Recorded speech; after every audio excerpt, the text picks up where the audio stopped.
Raising his weapon high above himself, he releases his mana from all parts of his body. The group standing opposite is hit by a shockwave, but they manage to stay on their feet. A boy breaks away from the crowd and comes forward, saying between gasps that it's all over now. Turning to the master of the labyrinth, he already begins to prepare the spell that is born at the end of the weapon. It continues to increase in size until it reaches its eventual peak, and he rushes towards the master of the labyrinth, who, for protection, constructs several protective barriers. The boy's attack, crashing into the first of them, begins to bite into the magic rune with furious force. The confrontation is short-lived, and eventually each barrier collapses, allowing the beam to rush towards its target. He, clearly not expecting such an attack, begins to scream as he is consumed by a furious and insatiable fire. The result is a powerful explosion, scorching the group standing at a fairly decent distance. The gamer breathes a sigh of relief, happy that he has finally managed to win, and talks about the difficulty. However, he believes that he did not have too much difficulty since his character is a magician. The boy's exploration of the achievement screen is interrupted by a sudden notification. He is offered to try the latest difficulty of the developer level, which cannot leave him indifferent. The skill offer puzzles the guy, but he is not sad, deciding to re-roll in case of failure. Since his hero is a mage, the gamer puts all the points into wisdom and starts the game. But then something strange happens. At the moment when the boy tries to understand what is happening, he is blinded. From somewhere in the darkness, voices come calling for him to wake up, and Caleb's eyes snap open. A mean-looking guy, calling his interlocutor a criminal, asks if he can't collect his thoughts. The guy mentally tries to understand whether this person was really talking to him. He comes to the conclusion that this is a dream, because he is not a criminal. But just a second ago, Caleb was just playing a game. The man doesn't like the smile opposite at all, and he calls its owner an impudent bastard. He jerks the boy towards himself sharply, then immediately pushes him away, unclenching his fingers. Saying that he will die soon anyway, the man advises that it is better to go crazy in order to feel less pain. Caleb convinces himself that it is just a dream, but for some reason he clearly feels a strong pain. Looking at all these people, the guy tries to understand why this dream seems so real. The old man who emerged from the portal says that everyone should have received their magic wands. For those who have committed crimes and become slaves, this labyrinth is the last chance to change their fate. The money earned in the labyrinth can be used to buy yourself freedom. Hearing the words that if they want, they will be given the chance to become a student at the Magic Academy, Caleb remembers the game. The setting is incredibly reminiscent of the Abyss Labyrinth, and the guy doesn't want to believe that he is in a game. Meanwhile, they are told to go inside in the order in which their groups were assigned. They walk in the semi-darkness with identical thoughts in their heads, but with different opinions on this matter. Caleb thinks that he has no idea what's going on, but he's in the body of a character he just created. If this is a labyrinth within a game, then the situation is not the best, and you need to, first of all, weigh everything carefully. The guy is going to find out the statistics of those who came with him, including himself. One of the companions assures the others that everything is fine, because he has just received a divine prophecy. And saying that he was informed that they would all die, the prophet bursts into mad laughter. Caleb mentally concludes that this man has gone crazy and everyone here is scared to death.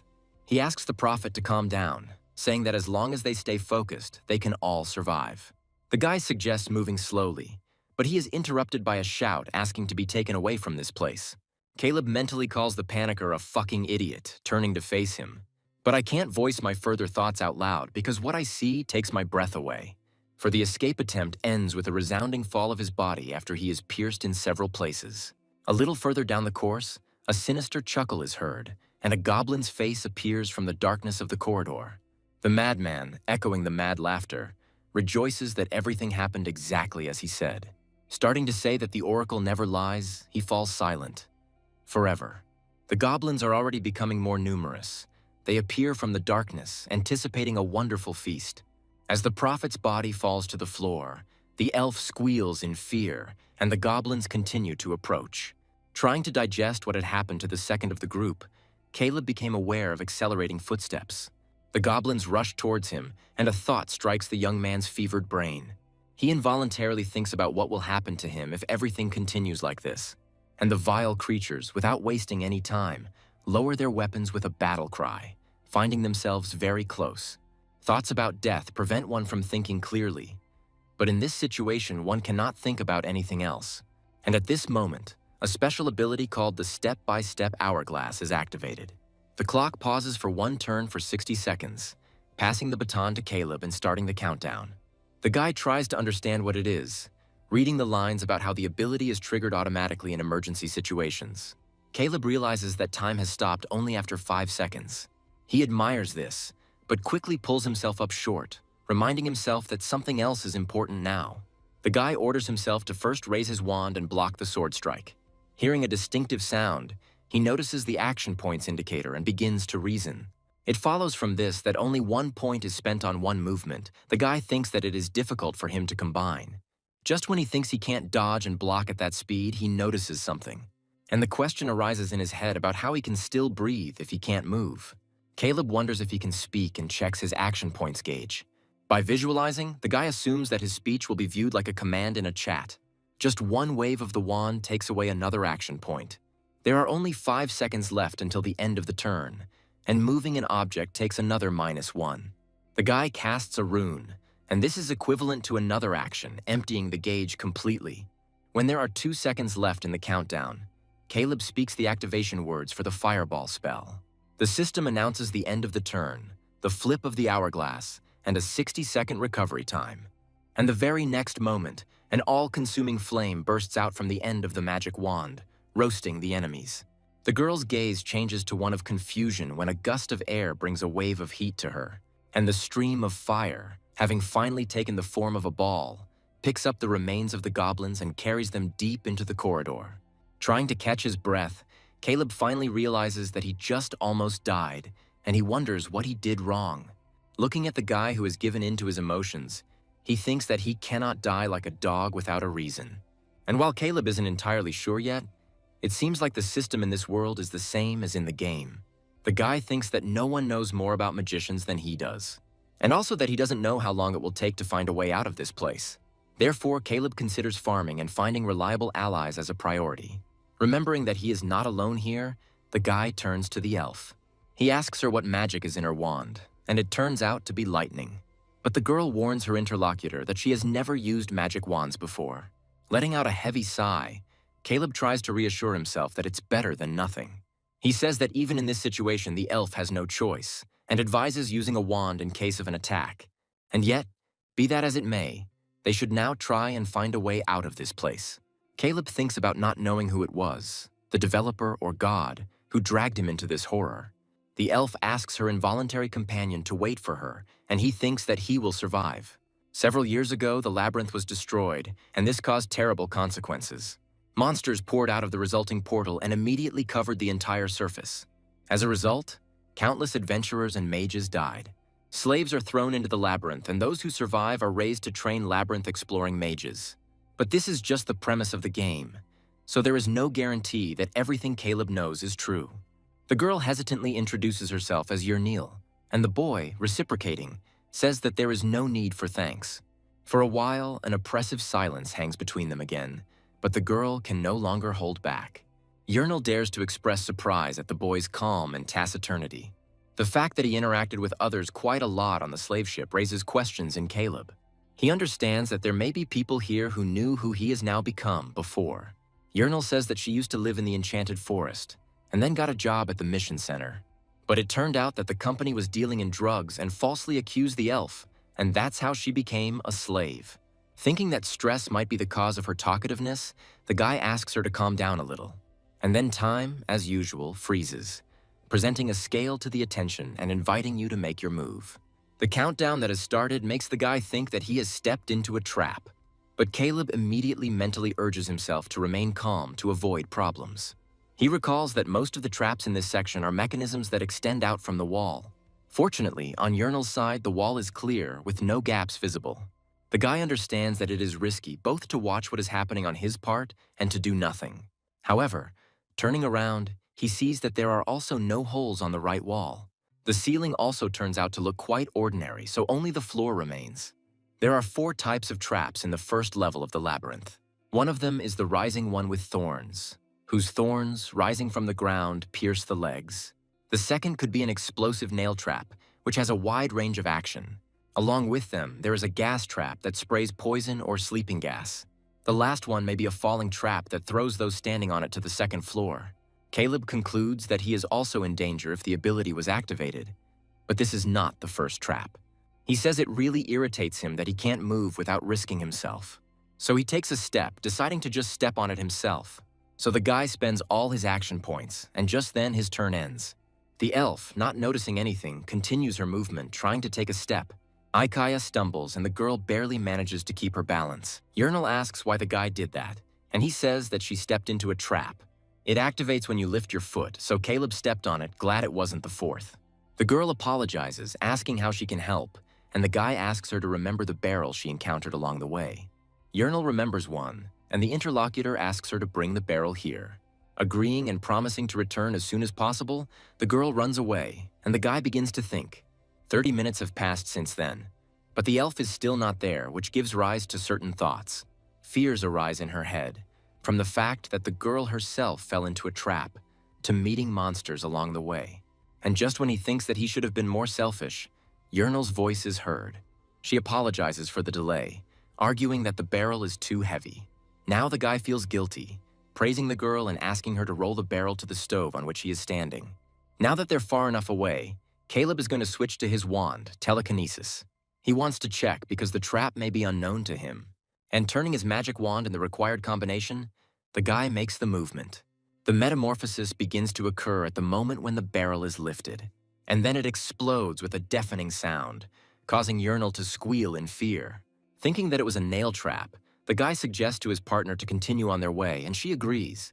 The thoughts of monsters and traps keep coming back to him, and Caleb mentally urges himself to be more careful. But there is definitely hope, because thanks to the hourglass, he makes the first move. The question arises in my head, is it possible to launch this ability at will? And the guy also wants to confirm or deny whether action points are spent when casting spells. The loud slap from the front, signaling the appearance of enemies, does not throw him off balance this time. On the contrary, the guy sees this as an ideal opportunity for himself. The goblins chuckle evilly as the system announces the activation of the hourglass. While casting Fireball, Caleb notices his action points gauge draining. The system starts a countdown from the start of the recharge of the skill performed. When this time is up, Caleb activates Fireball again. Concluding that each spell costs an action point, the guy sees a notification about the end of the turn.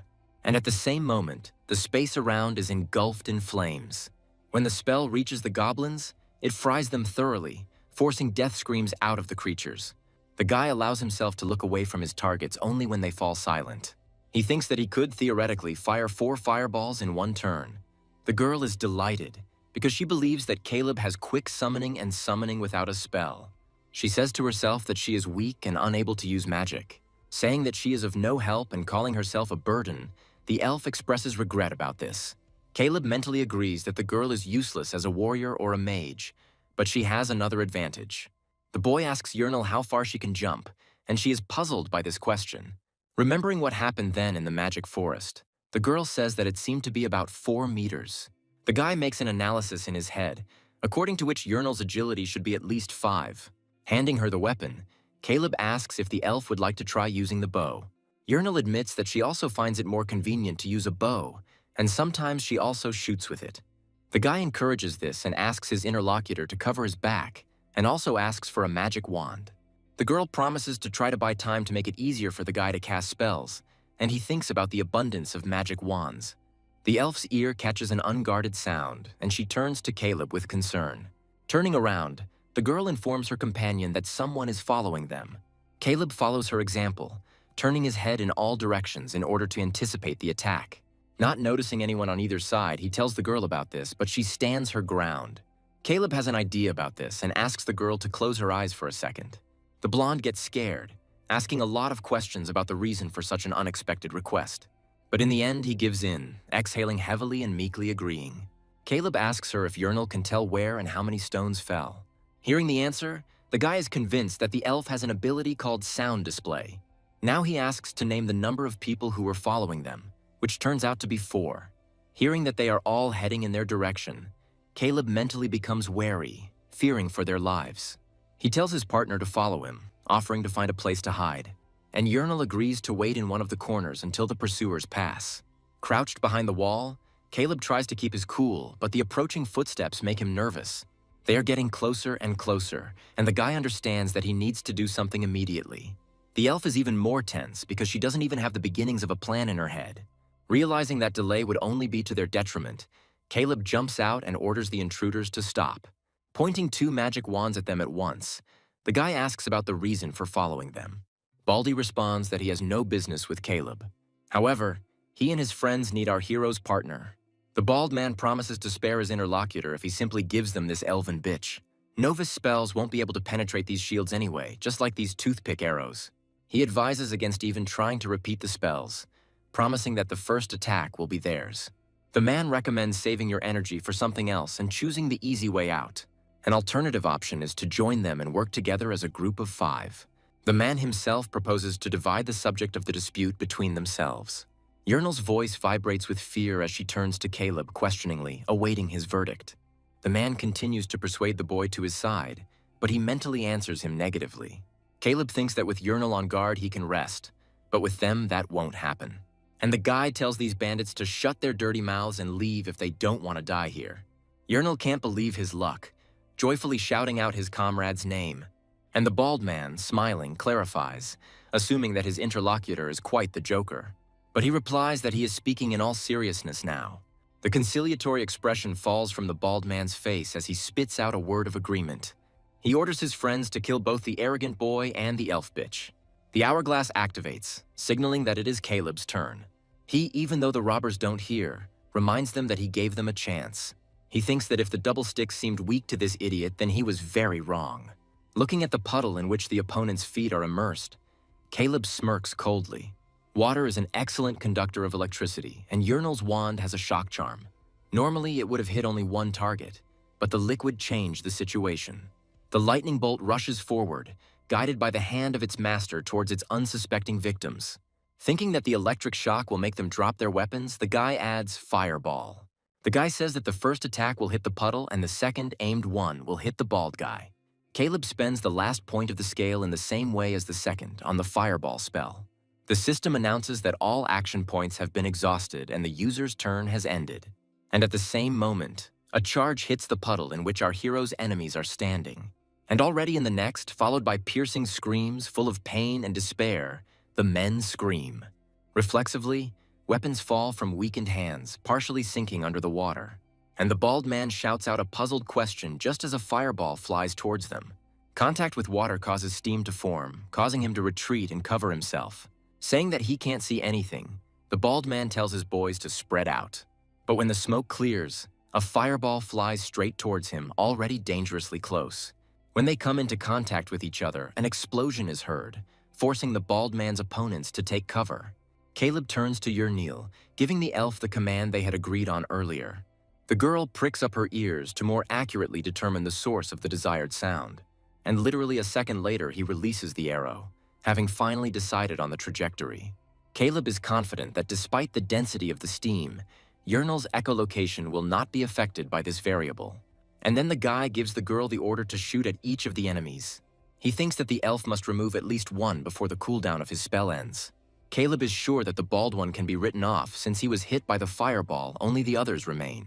There were 2 seconds left before the skill would be restored, which had never seemed so long to the guy. Caleb advises the girl to aim at the warrior first, but she says that all these people are already dead. The guy is puzzled, remembering that the elf only fired 2 shots from the bow. He looks incredulously towards the group of opponents, searching for silhouettes in the clouds of steam. There he finds confirmation of the words of the girl who committed a triple murder with 2 arrows. Turning to Uernel, the guy says that he finds her more terrifying than he thought. The girl awkwardly retorts. A cough comes from the direction of the fallen opponents, and the person from whom it escapes gasps for air. Baldy wonders in his mind, trying to figure out if he really fainted right in the middle of the battle. Noticing that the man is alive, Caleb acknowledges the fact. The bald man asks the guy who he is and how a magician who doesn't cast spells ended up in this hole. The guy still can't believe that this kid cast 3 spells at once without any hesitation. Hearing words about injustice, Caleb calls his interlocutor funny because he himself followed them. The latter says that he did not want such a life, sharing that he was exiled and became a slave due to his lack of magical talent. He regrets not having half of Caleb's gift, believing that otherwise his life would be different. The man begins to complain about life, hiding his face, streaked with tears, and gives up the ghost. The guy looks at him carefully, thinking about the current situation. Uernel apologizes to her partner for the fact that her words turned out to be a lie. He asks her not to apologize, asking if it was really the elf's first fight. The girl confirms that this is the first time she's shot at people, and Caleb admits that this is also the first time he's used magic against them. He offers to examine the equipment of his former opponents, mentally amazed at the calm after the first kill. Caleb is sure that everything would be different in reality, but now it doesn't even seem shocking. Although remembering the goblins, the guy recalls that back then he was truly afraid of death. Caleb's thoughts shift slightly as he glanced to the side, and yet he is firmly convinced that he will never be able to get used to the smell of blood and burning flesh. At the same moment, Uernel's voice is heard from behind, informing her comrade that she has found the backpack. Looking at it, the guy asks whose it is, to which the girl suggests that the item was stolen from another adventurer. Inside are a handkerchief, a Bible, a frying pan, bread, a knife, a rope, and a wallet. The adventurer looking out from the photograph is named Avinson and has been awarded the rank of F. Uernel is surprised by the name, saying that there is no such thing here. Caleb assumes that this is the real owner of the backpack. The boy believes that he most likely died and was robbed and killed after he fell behind. Now that he thinks about it, he died in the game too, and the bald man knew the basics of combat tactics, but he didn't expect the trick. Putting himself in his shoes, Caleb believes that he would never have considered such a possibility. He thinks that he would have died the same way. Without the hourglass, he would have been dead long ago. Relying solely on ability and luck is not his style. Caleb calls Uernel with him, offering to move on. The girl agrees. He thinks that he needs flawless strategies without variables, because his life depends on it. The guy believes that you need to face the truth, despite the fact that this world is exactly like the game world. After all, at the same time, he is now the reality in which he must survive. Glancing at Uernel, the guy notes her heavy breathing, but it's not surprising. They had been on the road for 12 hours, especially since they had to fight off goblins, so it was no wonder the elf was tired. When Caleb asks about a break, the girl instantly perks up, not believing her luck. Making a stop, they light a fire. The guy thinks about strategy, and the girl is tinkering with something. Finally, she hands her comrade a slice of bread, politely offering him something to eat, and the guy thanks the elf. As he is about to bite again, Uernel gets his attention by calling. She thanks Caleb again for saving her twice today, but he thinks otherwise. In response to his modest speech, the girl asks what if he had accepted those people's offer back then. The guy retorts, asking in response why he would do such a thing. He continues by saying that he does not abandon people he trusts, believing that this is not right. Considering Caleb a true comrade, the elf invites him to go to bed first, promising to keep an eye on him. Saying that he won't argue and that he appreciates it, the guy wishes the girl good night. The system sends a notification about entering the dormant state and increasing the level, which surprises Caleb. Meanwhile, a table with the points of wisdom appears in front of him, of which there are 12. The guy does as usual, adding all the points to the wisdom attribute. He notices a window with Uernel's name, coming to the conclusion that he can check the stats of his allies if they are in the same group. Looking at the girl's dexterity, which is 8, the guy involuntarily admires. As Caleb finishes the state of rest, he's not even surprised that he's still stuck in this place. Turning to Uernel, he now suggests that she get some sleep herself, and the girl thanks her comrade. Quickly burying herself in the blanket, the elf admits that she is dying to sleep. The girl, already falling asleep, is attracted by the cautious fussing of her ally. Yawning sweetly, she asks what he is doing there. Caleb says he's just checking something because this angle should fit just right. The elf doesn't understand what he's talking about, and she asks the guy about it again. Meanwhile, he takes a magic wand from his belt and casts a fireball spell. The fire rushes straight at the shield and, hitting it, splits the wood into several pieces. Not particularly impressed, the guy mentally notes that the power has increased compared to what it was before. He waits for the dust clouds to clear completely and becomes completely convinced of his words. Uernel's sleep is suddenly lifted when she notes with admiration that the boy has destroyed this shield. She falls to the ground and passes out, saying that this is pure madness. Saying that they should now start looking for a way out, Caleb stops short, hearing a sweet snore behind him. He concludes that this elf seems to be quite tired. The girl asks the guy about his opinion on the time it takes to find the gate, and he answers vaguely. After all, the location of the gates is chosen randomly, meaning everything depends only on luck. The guy believes that his own is most likely at a low level, which means completely disconsolate conclusions. Just thinking about the fact that they might have to wander here for a week to get out, he is surprised. While Uernel was amazed at how quickly she managed to find a way out, she was only alarmed by the group of people standing at the door. Their equipment makes the guy think that they are veterans, which means they need to act with caution. Meanwhile, the two of them are approached, asking if they belong to the Academy slave group. While Caleb doesn't think they seem hostile, he's pretty sure the situation has gotten more complicated now. The gnome asks Emma when the last time the Academy sent slaves to the labyrinth was, and she replies that it was yesterday at 10 in the morning. Redhead, calculating that more than a day has passed, admits that he is impressed that the guy held out for so long and reached the exit. Looking at the elf, the dwarf notices that she has abandoned useless magic in favor of a bow. Screaming in fear, the girl jumps back and hides behind her comrade's back.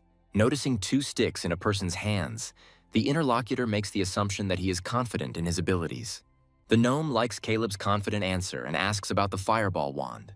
Hearing that they have it, Redbeard turns to his ally.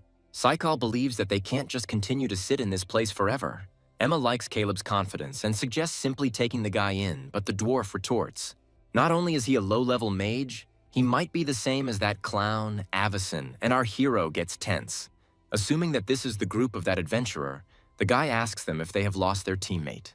Without turning to his interlocutor, the dwarf answers in agreement, and he explains that on the first floor they encountered the Black Hornet, and Avison did not survive. The man says that this guy was one of the few people he really liked. It's a pity he wasn't good at magic. Emma reminds the redhead that Avison is still alive, because he used the soul preservation spell and he can still be revived. A conversation arises between the three about where they can now get the scroll of resurrection. Caleb suggests that they have found a way out, but without the magician they won't be able to deal with the boss guarding him. If there is a priest in the squad, then it is not undead. The troll, salamander, and bronze goat are also out of the question. The guy's choice stops at a flying character. While Uernel asks him what they should do, Caleb thinks that the trio are eyeing her because of her archery skills. But if they were asking about the fireball spell, there is only one correct answer. And Caleb asks the trio point blank if the boss is a poisonous spider. Emma is puzzled as to how he could have found this out, and Saikal is surprised by the slave mage's knowledge of the poisonous spider. And the dwarf notices that Caleb seems quite knowledgeable for a man of his position. The interlocutor tries to hide a smile, responding with modest agreement. In fact, he knows that the poisonous spider is a monster that attacks its enemies with deadly poison and webs. So the entire room of this boss will be covered in webs, and the spider will move through them at an insane speed. He will attack the squad, applying debuffs such as slow and bind to them. Once you get stuck in the web, you can consider yourself dead. Therefore, the only one who can resist this monster is a mage who specializes in fire magic. To drag the spider down, he must set fire to the ceiling to burn away the web.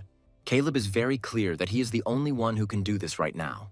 Emma says she's all for it and offers to take it on, considering the challenge simple. Saikal agrees, saying that although he himself knows little about this guy, he is smart. The dwarf is confused. After some thought, he announces that he has made a decision. And he says that the two will join their group for a while, but Caleb politely declines. The Trinity is stunned, and the dwarf voices everyone's thoughts, incomprehensibly inquiring about the reason. Uernel asks Caleb to wait, asking why he refused them, seeing this union as a great opportunity. Asking again about the great opportunity, the guy agrees that it is a chance to defeat the boss on the way out. After all, defeating him means that the gate will finally appear, and they will be able to get to the surface. There's just one thing those three aren't telling you, but Caleb knows. Only 4 people will be able to pass through this gate. Uernel begins to guess what this is about. Caleb continues, saying that the gate is unstable and is letting people through one at a time. Every time someone crosses them, it further destabilizes the situation, changing the color from green to red. There's only one spot left in this group, and all they need is a guy to take down the spider boss. From this, it follows that the Trinity asks to leave Uernel in the labyrinth. The dwarf praises Caleb for noticing this and asks for the guy's name. He says he didn't mean to hide it and apologizes, saying it just happened that way. And Redbeard would be ready to take them both, but the group needs only one magician who is given a chance to survive. And the dwarf asking how about letting the elf go?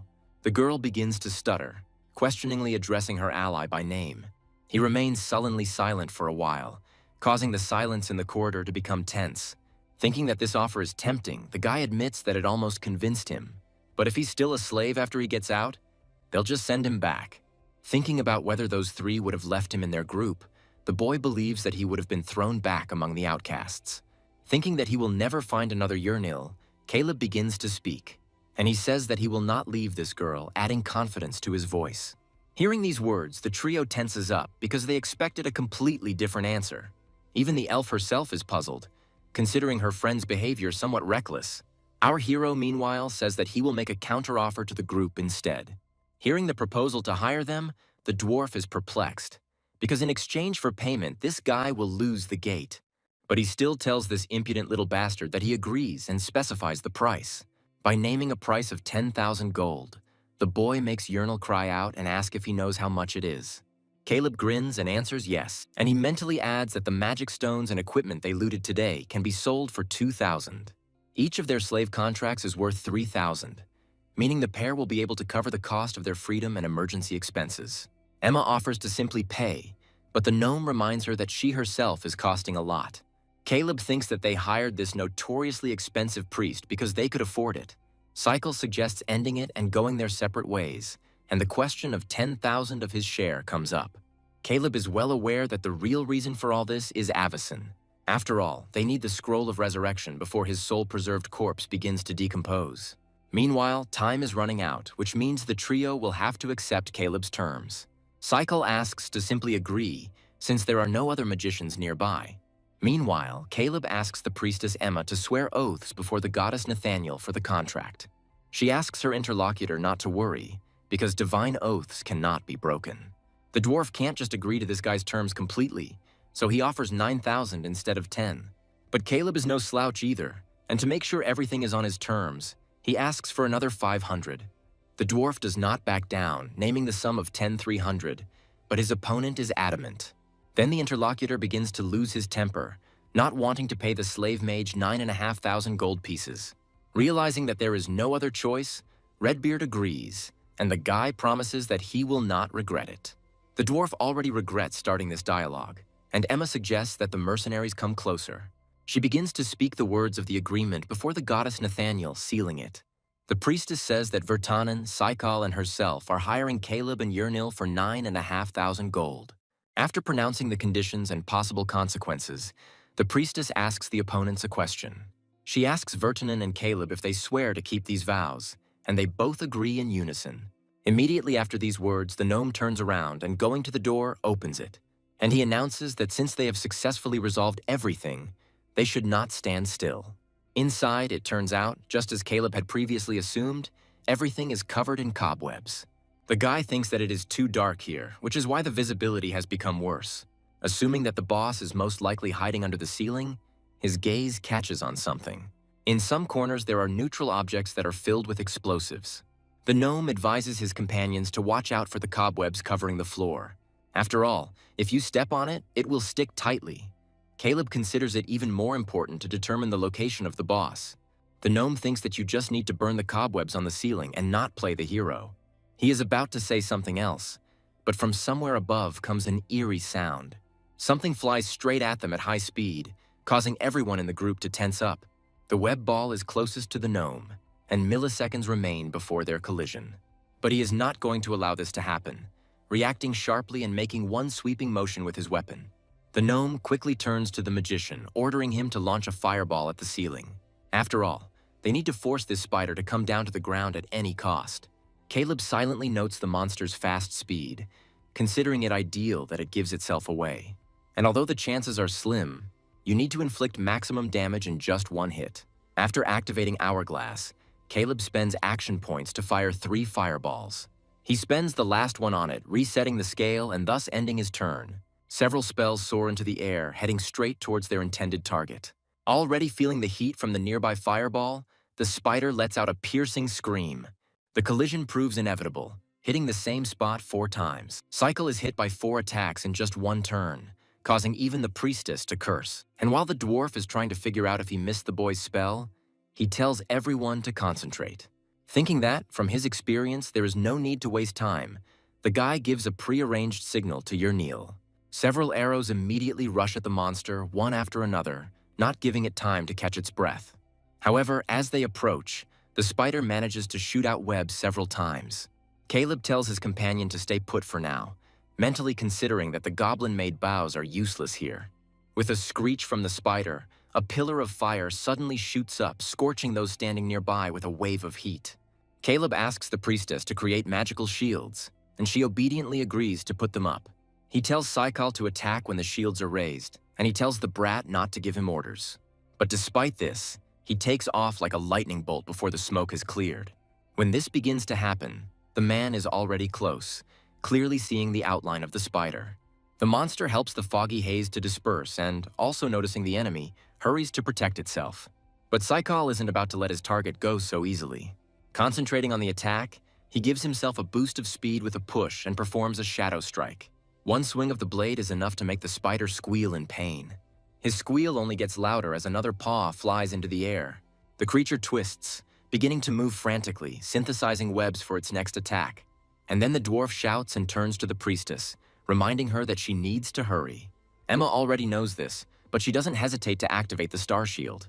It envelops the group just at the right moment because the spider is already close. Caleb, however, mentally considers this to be quite predictable. He thinks that instead of blocking the poison sack's explosion, he should freeze the poison before it explodes. Believing this move to be the best, Caleb uses his second wand, releasing Ice Spike. He rushes forward and hits the spider right on target, and the monster begins to flutter helplessly. The thorn strike doesn't just deal damage, it spreads across the abdomen, causing freezing. The bag freezes, and Caleb tells the priestess to retreat and the dwarf to attack immediately. Emma has doubts. The guy starts to lose his temper, repeating his order, and Redbeard says that they usually do things differently here. Caleb is already shouting at the dwarf to do as he said, remembering that in the games, one click was enough. Still obeying the order, Vertanen notes that this brat does have some character, and pushing off the ground, he jumps high, swinging his weapon. Then he hits his opponent with an attack called Log Splitter.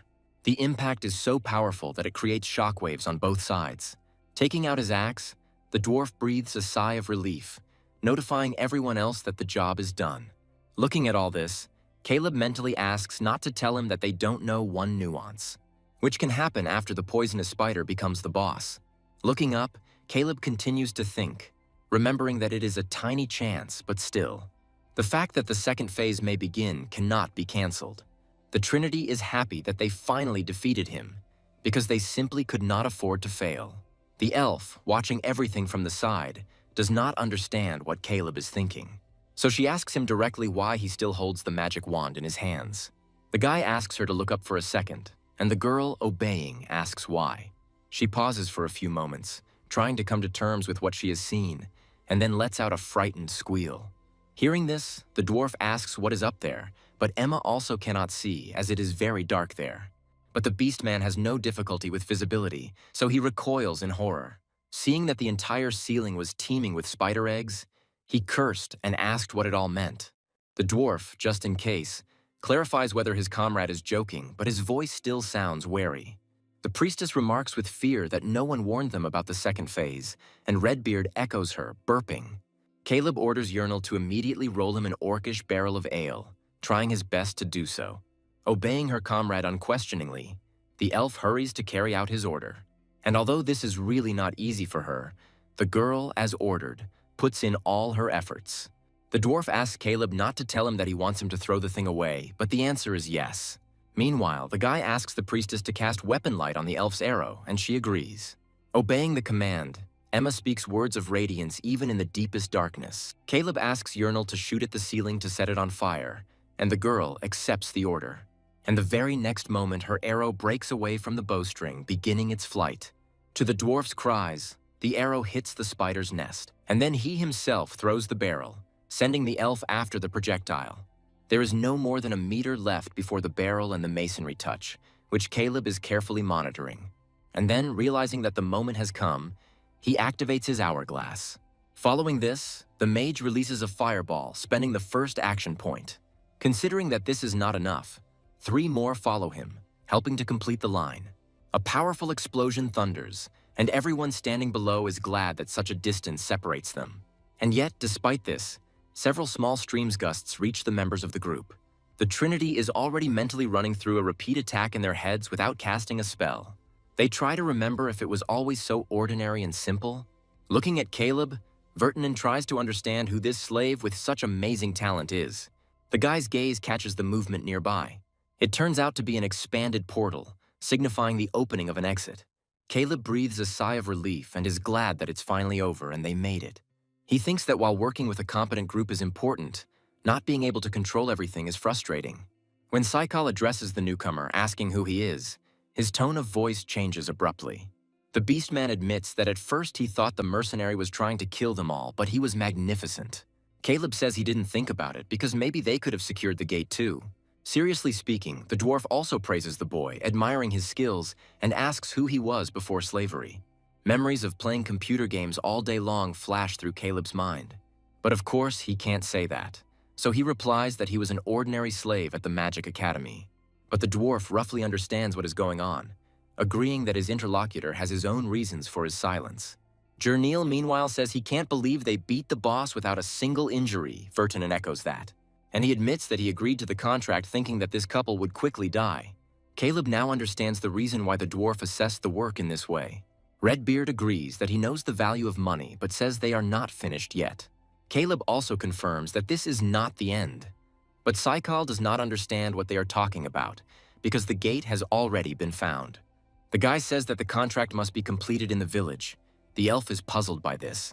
The priestess confirms that the contract states that the agreement will be terminated precisely after passing through the gate. Hearing the words that until then the condition is considered unfulfilled, the elf notes that the gate is right here. She asks if they can't just go through them right now. Emma apologizes, but says that contracts made in honor of the goddess of justice must be fulfilled exactly as agreed. That is, both Uernel and Caleb must pass through these gates. The elf is worried that they will not succeed, and in response, he receives the words that then the contract will be completely canceled. Caleb addresses the girl mentally, asking if she really thinks that they will bring her gold to the labyrinth. The elf asks the guy if he knew about this, and he agrees, clarifying some points. Now it also dawns on Saikal why this miser offered gold in advance. The dwarf is defending himself. The Beastman believes that a guy with Caleb's talent shouldn't die in the labyrinth, and Emma reminds him whose money it is. Taking off his backpack, Caleb admits that it belonged to a member of their group. When he mentions Avinson's name, the dwarf asks the boy to repeat what he just said.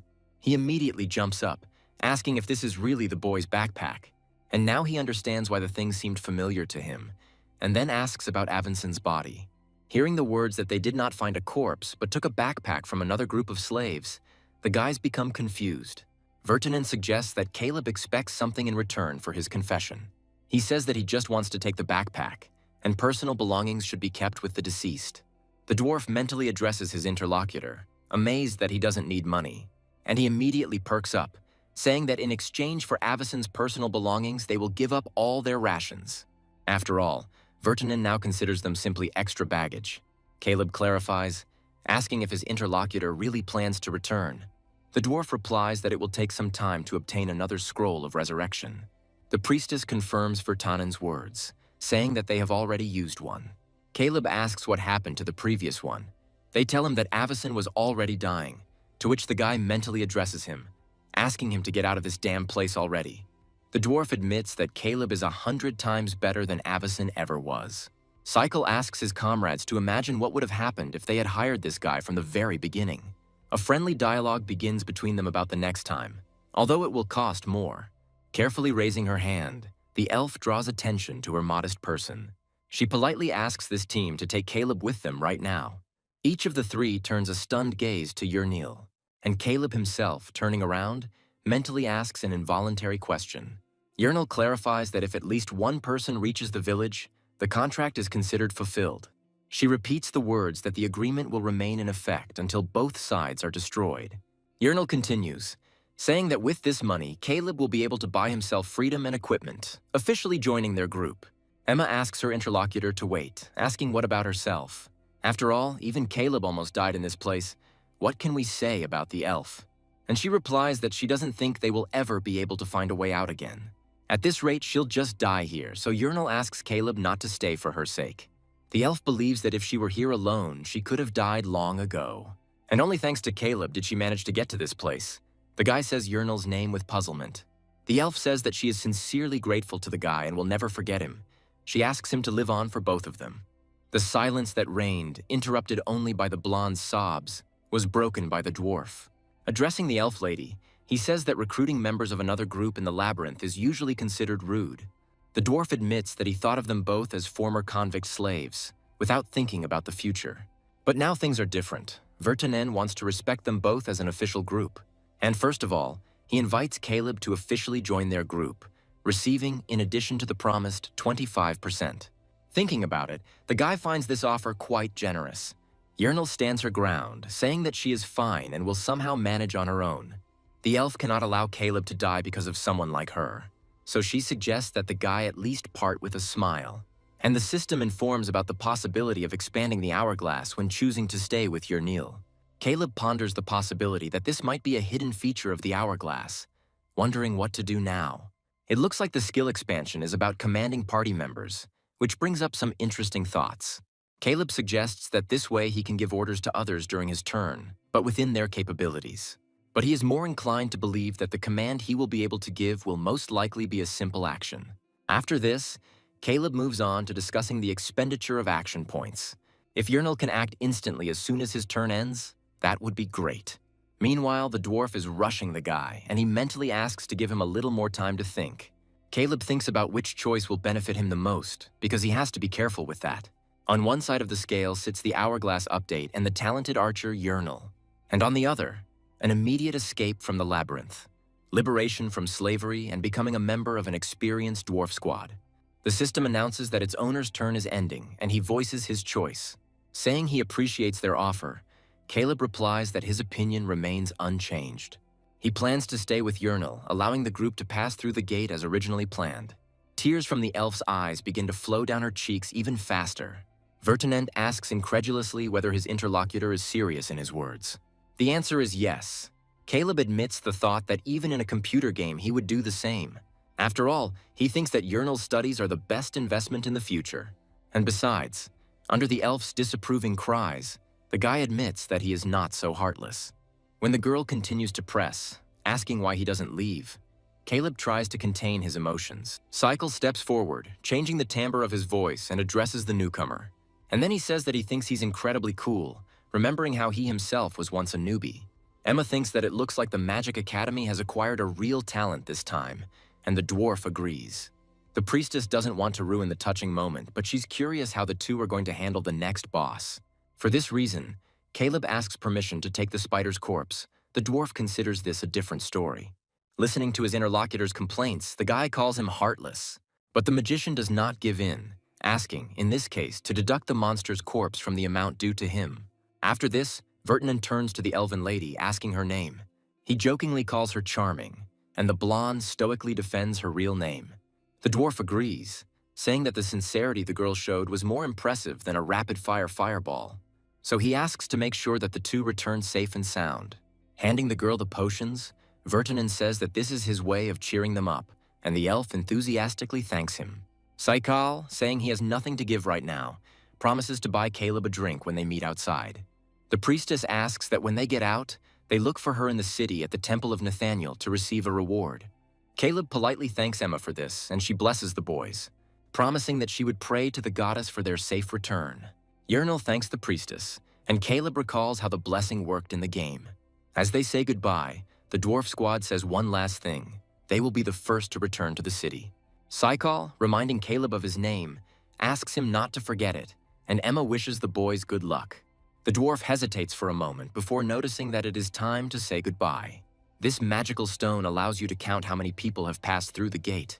The dwarf asks the boy to find him at the Adventurers Guild when he returns to the city.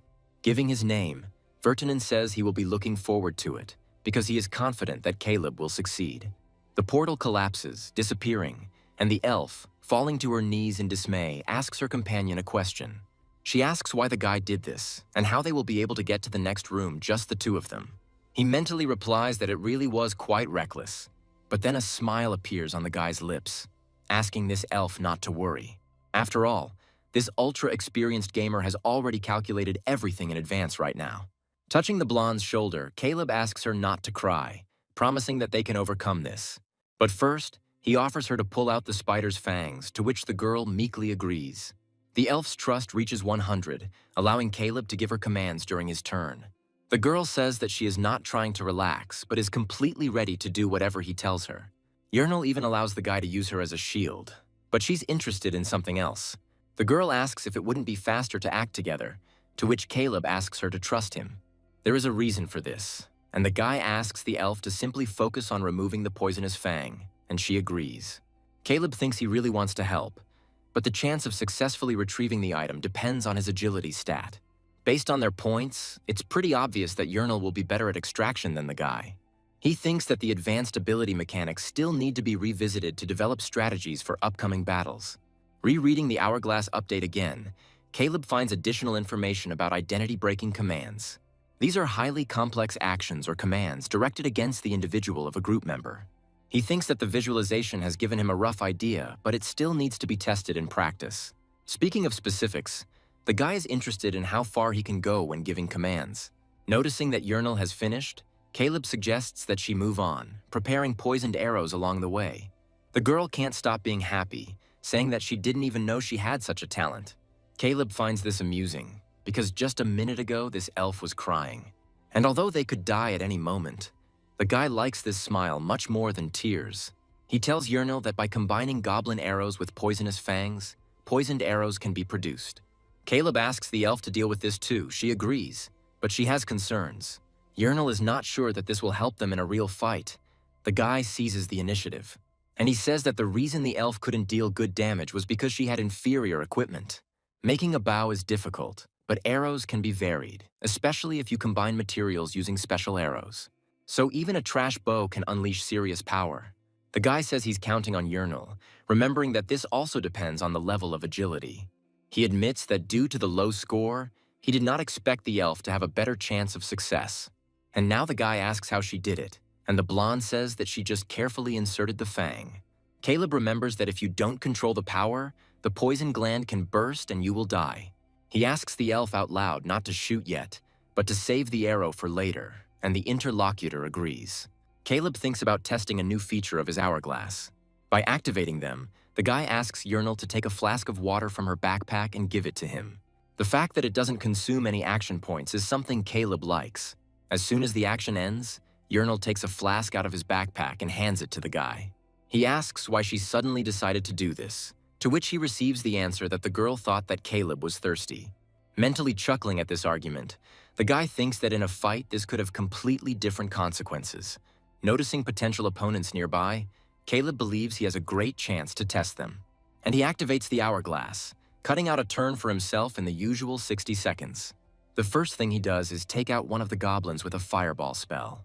And he leaves the second one with Uernel, asking her to shoot him in the leg, and the move ends. While the first creature writhes in hellish torment, the second screams in pain. The goblin doesn't understand what's happening, and his scream becomes even louder. When Caleb is nearby, pointing his wand at the enemy, the latter makes a questioning sound. Activating Fireball, the guy asks the elf why she shot him in the leg and not in the head. Saying that it would have been easier to hit the leg, Uernel begins to apologize, and her interlocutor becomes thoughtful. He reasons that following orders voluntarily can come in handy when he himself can't cope. And remembering that he read about this in the notes, he's going to conduct a test. After activating the hourglass, Caleb asks Uernel to dance the low break, but nothing happens. Then the guy activates the ability again, asking the elf to dance as she likes. When his turn is over, the blonde begins to beat out a rhythm known only to her. And then suddenly he really starts dancing strangely, enjoying his own initiative. A few seconds later, she freezes as she catches her companion's disapproving gaze. Impressed, Caleb now understands how it works. Embarrassed by her own actions, Uernel apologizes, to which the guy suggests that she continue walking for now. They remain in silence for quite a long time, which causes discomfort to both of them. Turning to the elf as if by the way, the guy thinks. He wants to diffuse the situation, believing that to do this he needs to ask Uernel an important question. Caleb asks the elf to tell him everything he knows about him before they entered the labyrinth, and she begins, causing the boy to choke on the clarifying question about him becoming a slave because he was accused of murder. Uernel admits that she thought he would be scary, but he wasn't, which makes her feel relieved. The elf expresses confidence that the guy had personal reasons for this, and he reluctantly agrees. Uernel continues, saying that she heard that Caleb killed a female comrade from the Fox clan. Remembering this race, the guy mentally notes a predisposition to magic and a high intelligence stat. Uernel assumes that this rogue did something unforgivable, which angered Caleb. The same one, thinking that this looks like a cult, mentally asks the elf for forgiveness. Saying that a lot has happened, he continues on his way, and the girl asks if he was an adventurer. Uernel recalls that the Magic Academy assigns one experienced adventurer to a team of slaves. And now she understands why they do this, glad that she has Caleb. The guy thinks about what he heard, realizing what he was like before the obsession. Meanwhile, the girl screams, noticing something nearby. And soon the guy himself sees that they are near the exit. Although he expected the exit to appear again, such quick luck puzzles and makes him think. The elf attracts Caleb's attention, asking him to look at it. Having studied the face of this young man, the guy realizes that he is Avacyn. The last one looks like he's sleeping, which makes one wonder about soul preservation magic. Caleb suggests that this magic could be insanely expensive, something slaves couldn't even dream of. The assumption that Avacyn is a nobleman leads the guy to characteristic thoughts. Noticing the absence of one of his legs, the boy asks Uernel if she hears any chewing or grinding sounds nearby.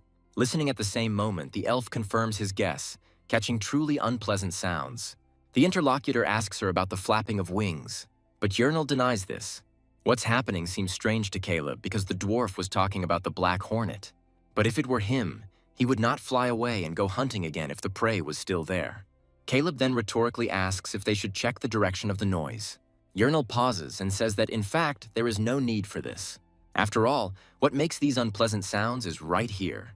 The creature turns out to be a black hornet larva, and Caleb gets thinking. It seems strange to him that the monster left its cub unattended and disappeared. And if the hornet itself had been killed, there would at least have been traces of a battle. But only one larva remained. There is also an option according to which the hornet was forced to retreat after meeting someone stronger than itself. The guy doesn't believe that the strongest monster on the first floor would escape on its own. An idea flashes through his mind, and Caleb asks Uernel if there have been any recent reports of missing adventurers. The elf says that there was someone named Mr. Back-Ek, and the guy finds out the details. And then, while Uernel asks about the reason for the sudden interest, he realizes that things are bad. Breaking out in a cold sweat, the boy thinks that the worst-case scenario for a magician is becoming an outcast. The elf asks her partner what's wrong, and he asks her about the possessed adventurer. She says she doesn't know anyone like that, and Caleb remembers that this is indeed rare in the labyrinth. After all, even after completing the game many times, there was only one instance of the Taken appearing as a boss. The adventurer's soul is captured by the master of the labyrinth and becomes a controlled, mad servant. He retains all the skills and spells he had in life, but they are now even more powerful. Now Caleb understands why they found the room with the exit so quickly and calls it a nightmare. Although Uernel doesn't quite understand what's going on, he asks if they're really finished already. The guy suddenly realizes that this was too much. He shouldn't let the elf see him confused.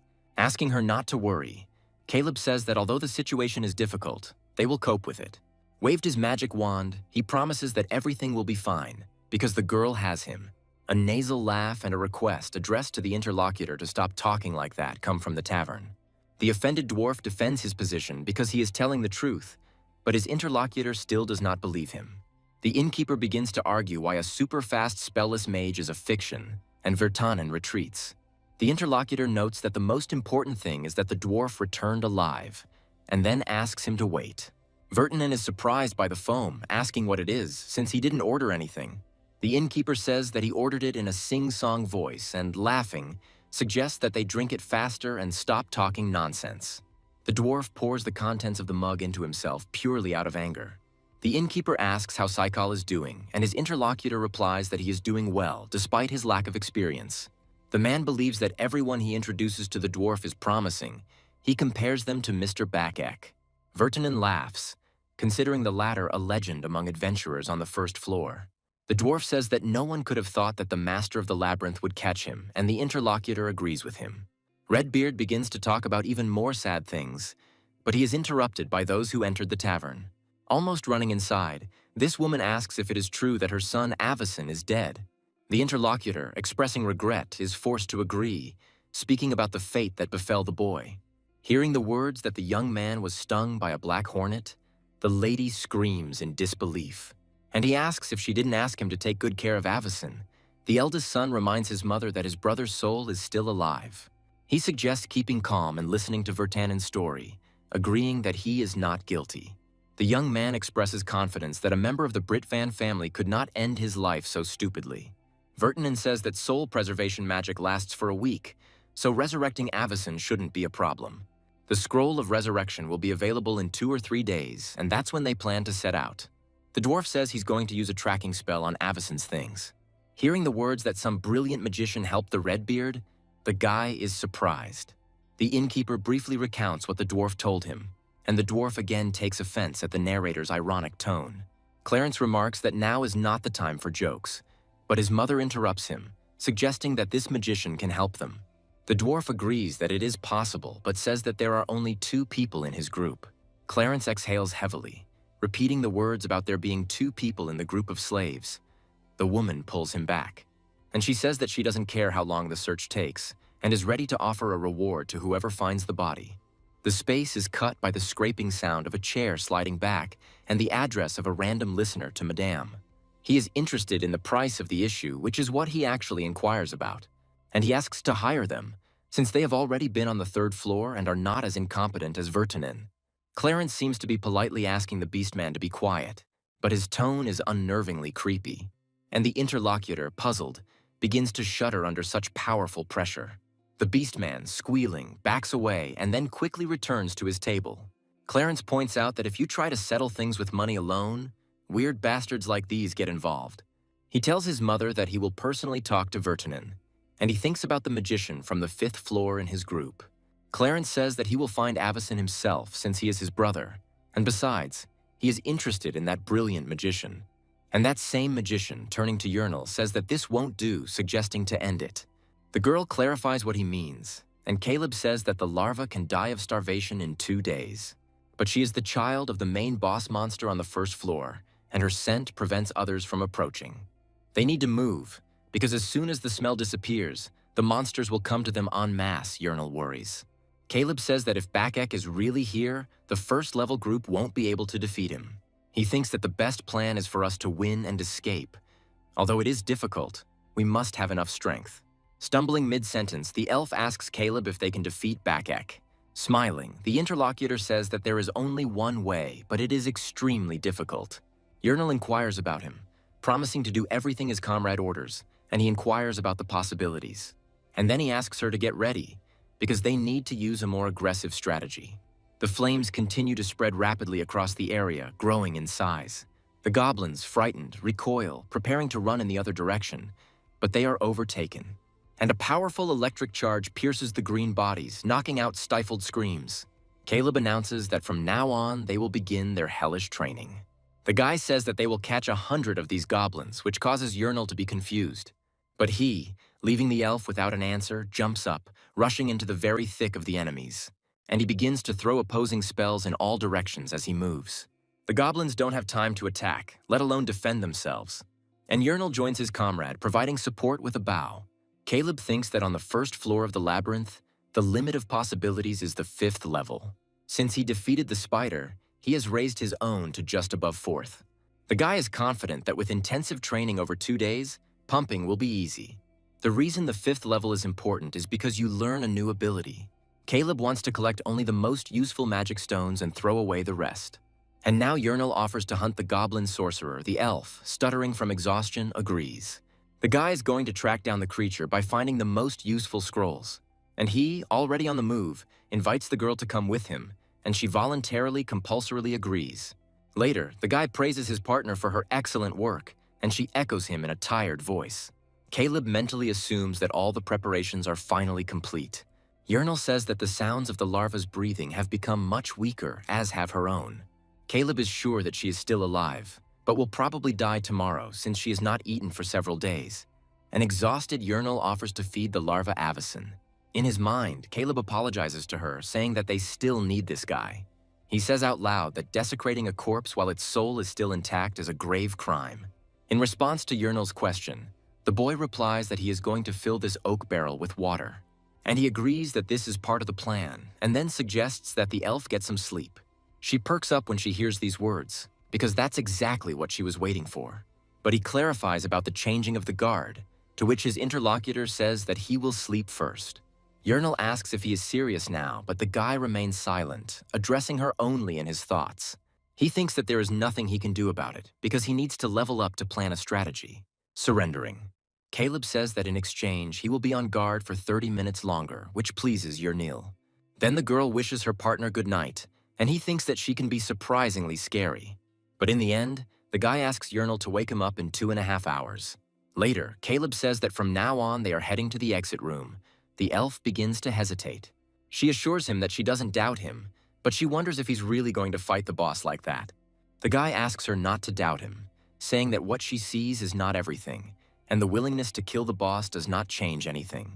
The elf says she means something else and says she's wondering if it will actually help. Caleb is confident, arguing that the Black Hornet's eggs are quite strong. As they approach the door, it opens with a distinctive creak. Entering inside, the couple with the caterpillar carefully move deeper, peering into the darkness. Finally, a silhouette becomes visible, its outlines reminiscent of a human one. With each step, it becomes clearer that this is the case, and Caleb speaks up. Seeing his future opponent slowly rising, the guy hurries him. And he, having drawn a sinister smile on his face, begins to laugh madly. It takes only a couple of moments to realize that the enemy is no longer in his former place.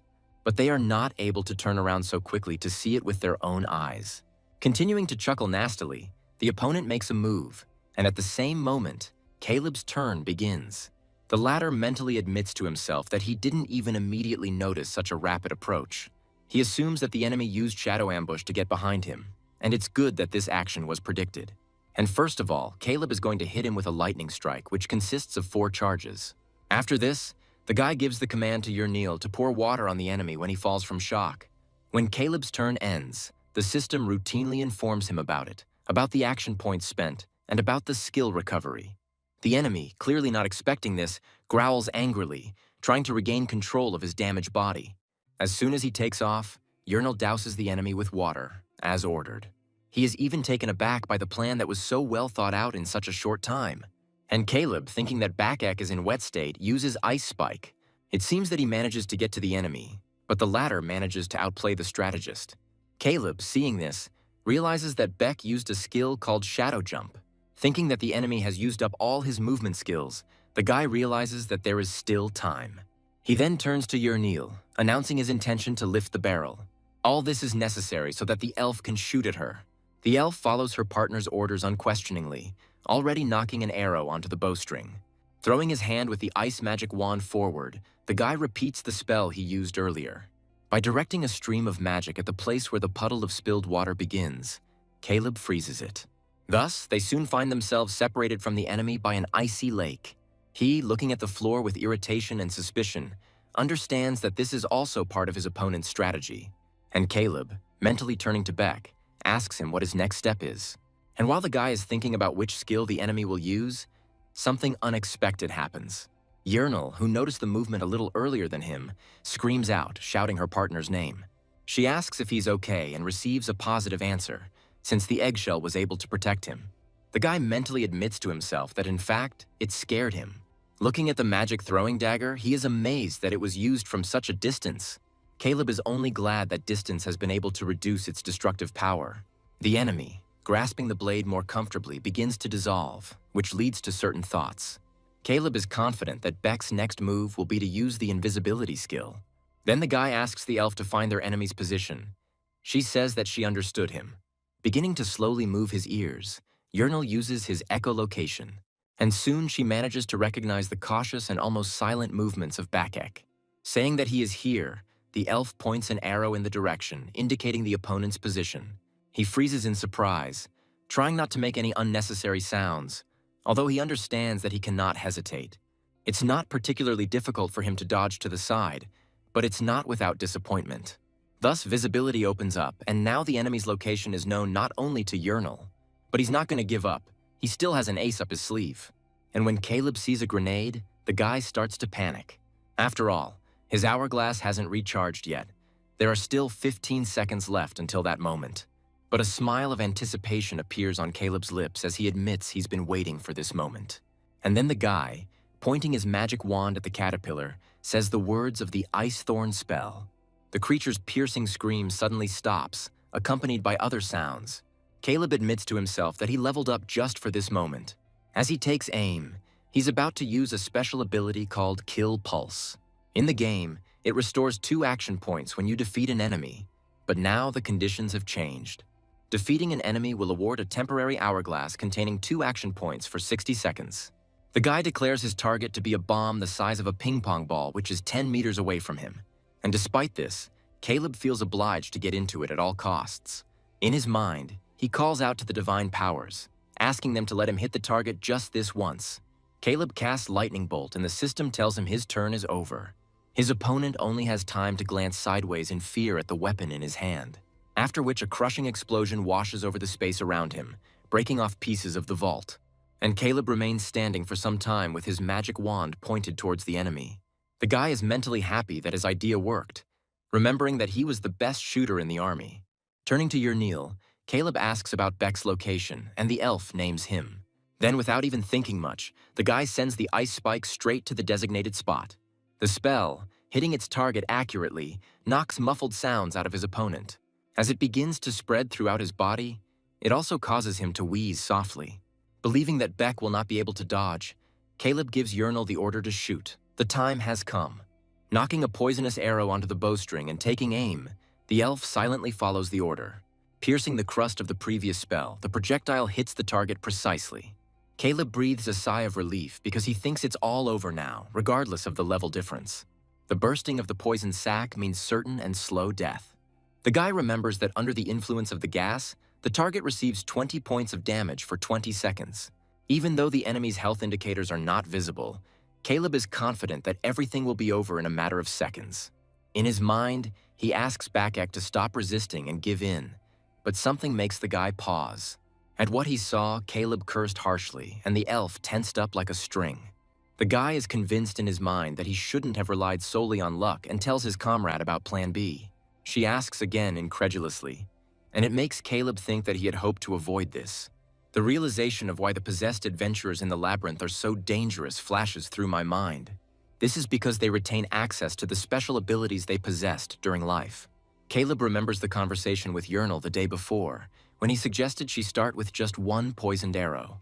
The fact that Beck had dealt with the Black Hornet alone worried the guy, causing some kind of speculation. For example, if he was able to remove poison, that would explain a lot. But despite Buck's abilities and speed, he couldn't have fought the Hornet without being stung at least once. So if he was stung and survived, it means he had a way to neutralize the venom. In response to Uernel's suggestion, the boy corrected her, suggesting that an outcast would not use magic. That is, if it is not a bomb, not a potion, and not a scroll, only a special ability remains. The guy was wondering whether Beck would be able to neutralize the poison or not, and the elf was assuming the worst-case scenario. She believed that if this didn't work on the enemy, they would be finished. But Caleb thought otherwise. Grinning, pleased with himself, he began to share Plan B with Uernel. And now, when the ice spell didn't work on Beck, and he was actually able to neutralize the poison, it was just the right opportunity.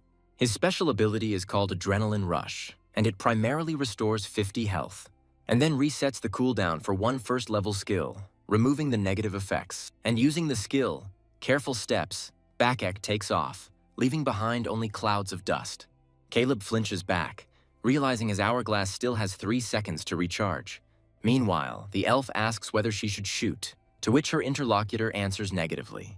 Caleb feels like their opponent will definitely dodge if they use the movement skill. And to implement their plan, there needs to be some distance between him and Uernel.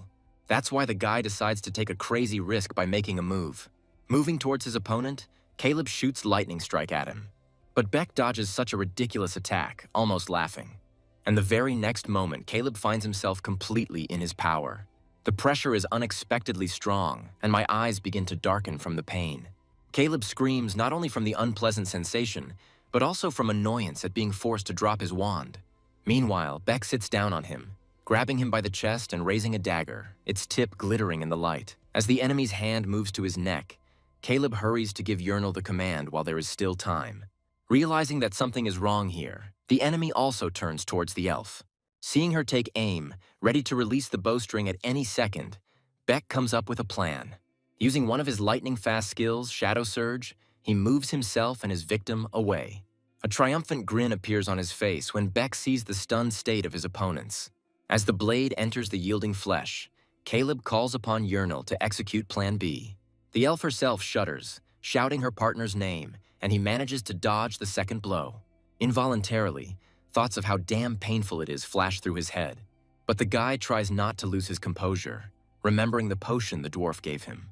The next moment, something unexpected happens, leaving Caleb deeply surprised. He is amazed that the enemy decided to go through his pockets right now. Instead of an answer, the wastefully thrown vial with the remains of the potion breaks. The enemy rushes at Caleb, but then the system announces that it is his turn. Now it's his turn to smirk, and the guy says that this idiot is late. And he thanks the enemy for taking the bait and implementing his plan so clearly. Caleb adds, explaining that this is exactly what he has in mind, called Plan B. He says that he himself will survive thanks to potions, so the enemy had better take this into account. And this little dagger won't be enough to kill Caleb. And when there is only 1 point left for action, he asks Uernel to shoot this bastard right now. Finally, Caleb downs one more bottle, saying goodbye to this freak. When the time for the move runs out, Beck tries to strike his victim, but he encounters an obstacle, and his face reflects deep bewilderment, causing his brain to think feverishly. Caleb explains to his opponent that it is called magical armor, arguing that he did not expect it. And he turns to his companion, urging her to follow their Plan B. There is no need to repeat, and the next moment the poisonous arrow rushes towards its target. When Beck is hit by an arrow, Caleb asks him what it feels like to be hit twice with poisoned arrows. He, without taking his eyes off the projectile that was already releasing its steam, hisses with displeasure, trying to free himself. Caleb raises his voice, saying that now is the time for the real fight. As a muffled groan comes from the poison cloud, Uernel screams, asking the boy if he is okay. Beck bursts into a cough, which causes blood to spit out. And Caleb, frantically gulping down the potions, thinks that it looks like he will have to drink them all to survive. The enemy groups himself, gathering his last strength into a fist, and, growling, tries to push the guy away from himself. Noticing the gleaming tip of the dagger, Caleb is amazed that Beck is still capable of fighting. The opponent, meanwhile, overcoming the pain, swings the blade, trying to plunge it into the guy's body. Caleb tenses, fearing that his defenses might crack, but in vain, the alien hand stops. The weakened fingers unclench, allowing the dagger to reach the floor in free fall. And the resisting body goes limp, falling down and disarming the one holding it for a while. Caleb looks at the fallen man at his feet for a while longer, expecting a trick. But still, he mentally rejoices that finally this tenacious bastard has died. Uernel keeps wailing as she walks, asking her comrade not to die, who asks the elf for a potion. She, saying that they have won, asks the guy to go through the gate together, but he thinks only about the unbearable pain. Caleb suspects that this poison could kill him even if he drinks everything he has. And Uernel begs the boy not to die, offering him another bottle to drink. Caleb, however, thinking that he has no other choice, believes that he must try. After a while, the boy says that he is starting to feel like a human again, praising Uernel for the final blow. She admits that because of the terrain, she was unsure of her abilities and was very nervous. Caleb thinks that any attack from a lower altitude has its risks. The guy continues to praise the elf, and she says that these words mean a lot to her. He remembers that there is one more thing they must do before they leave. Uernel asks what it is. Caleb reminds his interlocutor that there are still 2 slots in their gate, and she confirms this. And then the guy suggests that the elf take with her not only Avison, but also Mr. Bakek. At the Mouse in the Beer Barrel Tavern, they ask what brings someone who doesn't drink in this establishment here. Uernel clarifies that the interlocutor probably came to check the scroll of resurrection. In response, Clarence says that his brother's life is at stake, so he wants to see for himself. The dwarf says that the scroll the interlocutor requested will be ready today, and it will be possible to enter the labyrinth at 5 in the morning. The guy thinks that the period of action of soul preservation has almost expired. It is difficult to make it in time. Just as he's thinking about the risks, Emma enters the tavern, attracting attention. She announces that she has the scroll of resurrection, but what's more important now is getting to the labyrinth office. For the gate to the exit from his first floor had just opened, the dwarf clarified. Clarence asks skeptically if the priestess is sure that this is the first floor. She agrees, suggesting to hurry, and Uernel announces immediate departure. Cycle assumes that these are the newcomers, and the dwarf will soon have to fork out. Meanwhile, in the underground hall of the Labyrinth Guild office, a girl stands next to the portal. Saying that it's been an eternity, she tries to understand why no one has come out yet. The girl also does not understand why she should suffer because of ridiculous rumors about magic without casting spells. A worried voice is heard behind her, asking if anyone has come out of the gate yet and if it is opened. Clarence greets the professor politely, and she tells him that she heard the news. And he asks if he came to see if Avacyn survived, and he confirms this, adding that he doesn't have much hope for it. Emma notices something approaching the gate, and the professor speaks again, expressing hope that Clarence's brother was okay and asking him not to worry too much. In a completely calm tone, the professor suggests that we first at least see who comes out of the portal. But turning his face towards him, he almost comes face to face with Avacyn's corpse. Recoiling as if from a leper, she asks what kind of disgusting face it is. But everything immediately becomes clear to the former comrades, and they almost simultaneously let out exclamations of amazement. Clarence, belatedly realizing that it was his brother, rushes towards him, calling his name. Meanwhile, some changes begin to occur in the portal. And the very next moment, just like the previous one, another corpse falls out of it. Recognition flashes in the eyes of those present, which Emma actually confirms as she begins to speak. She finishes her line by shouting out the nickname given to the crazy man in shock. And the professor, thinking that half of those passing by are corpses, asks what is going on. Some people can't believe that a two-man squad actually defeated Mr. Bakek. The innkeeper's words about the super-fast mage who doesn't cast spells out loud come to mind. Clarence is puzzled, unable to believe that this is true. Meanwhile, Uernel bursts out laughing, asking if it really is Caleb. At the same moment, a leg appears from the portal, but it is clear that it is not a man's. Uernel apologizes and says it's just her, but Caleb will be out soon too. Emma is happy that the elf is now safe, and the men experience similar emotions. Uernel agrees with them, but admits that it was Caleb who did most of the work. The professor asks if they are from the group of slaves of the Magic Academy, and the elf confirms this. Her interlocutor believes that even veteran duos would not have been able to cope with Bakek. It's enormous, and he is shocked to the depths of his soul, because these are the most ordinary slaves with low-level weapons. The fact that they united only a few days ago raises further questions. Finally, the portal lights up red, signaling that it is time for the final move. Uernel joyfully announces that now, finally, Caleb will appear. The first thing that appears from the portal is a man's hand, making its way to freedom. And then, revealing himself to the world, Caleb follows her out, causing the assembled crowd to burst into excited cries. Cycle asks if it was true that this newcomer killed Bakek, and Emma is touched by Avacyn's returned body. Uernel's keen eye notices the blood, and the dwarf asks who it belongs to. The guy thinks that there is too much noise around and begins to address the priestess. And barely moving his tongue, he says that they want 8,000 gold. At the end, after a rather long pause, he adds the word, please, and loses consciousness. A little later, the guy slowly opens his eyes already in the temple of Nathaniel. When asked what happened, the priestess says that he fainted immediately after exiting the portal. She believes that the cause was too large a dose of healing potions to cope without antidotes. While Caleb says he needed to survive somehow, he's more interested in where his money is. Pointing towards the table, Emma invites her interlocutor to check everything out for himself. And he, recounting, wonders why there are only 7,850 gold coins in the bag.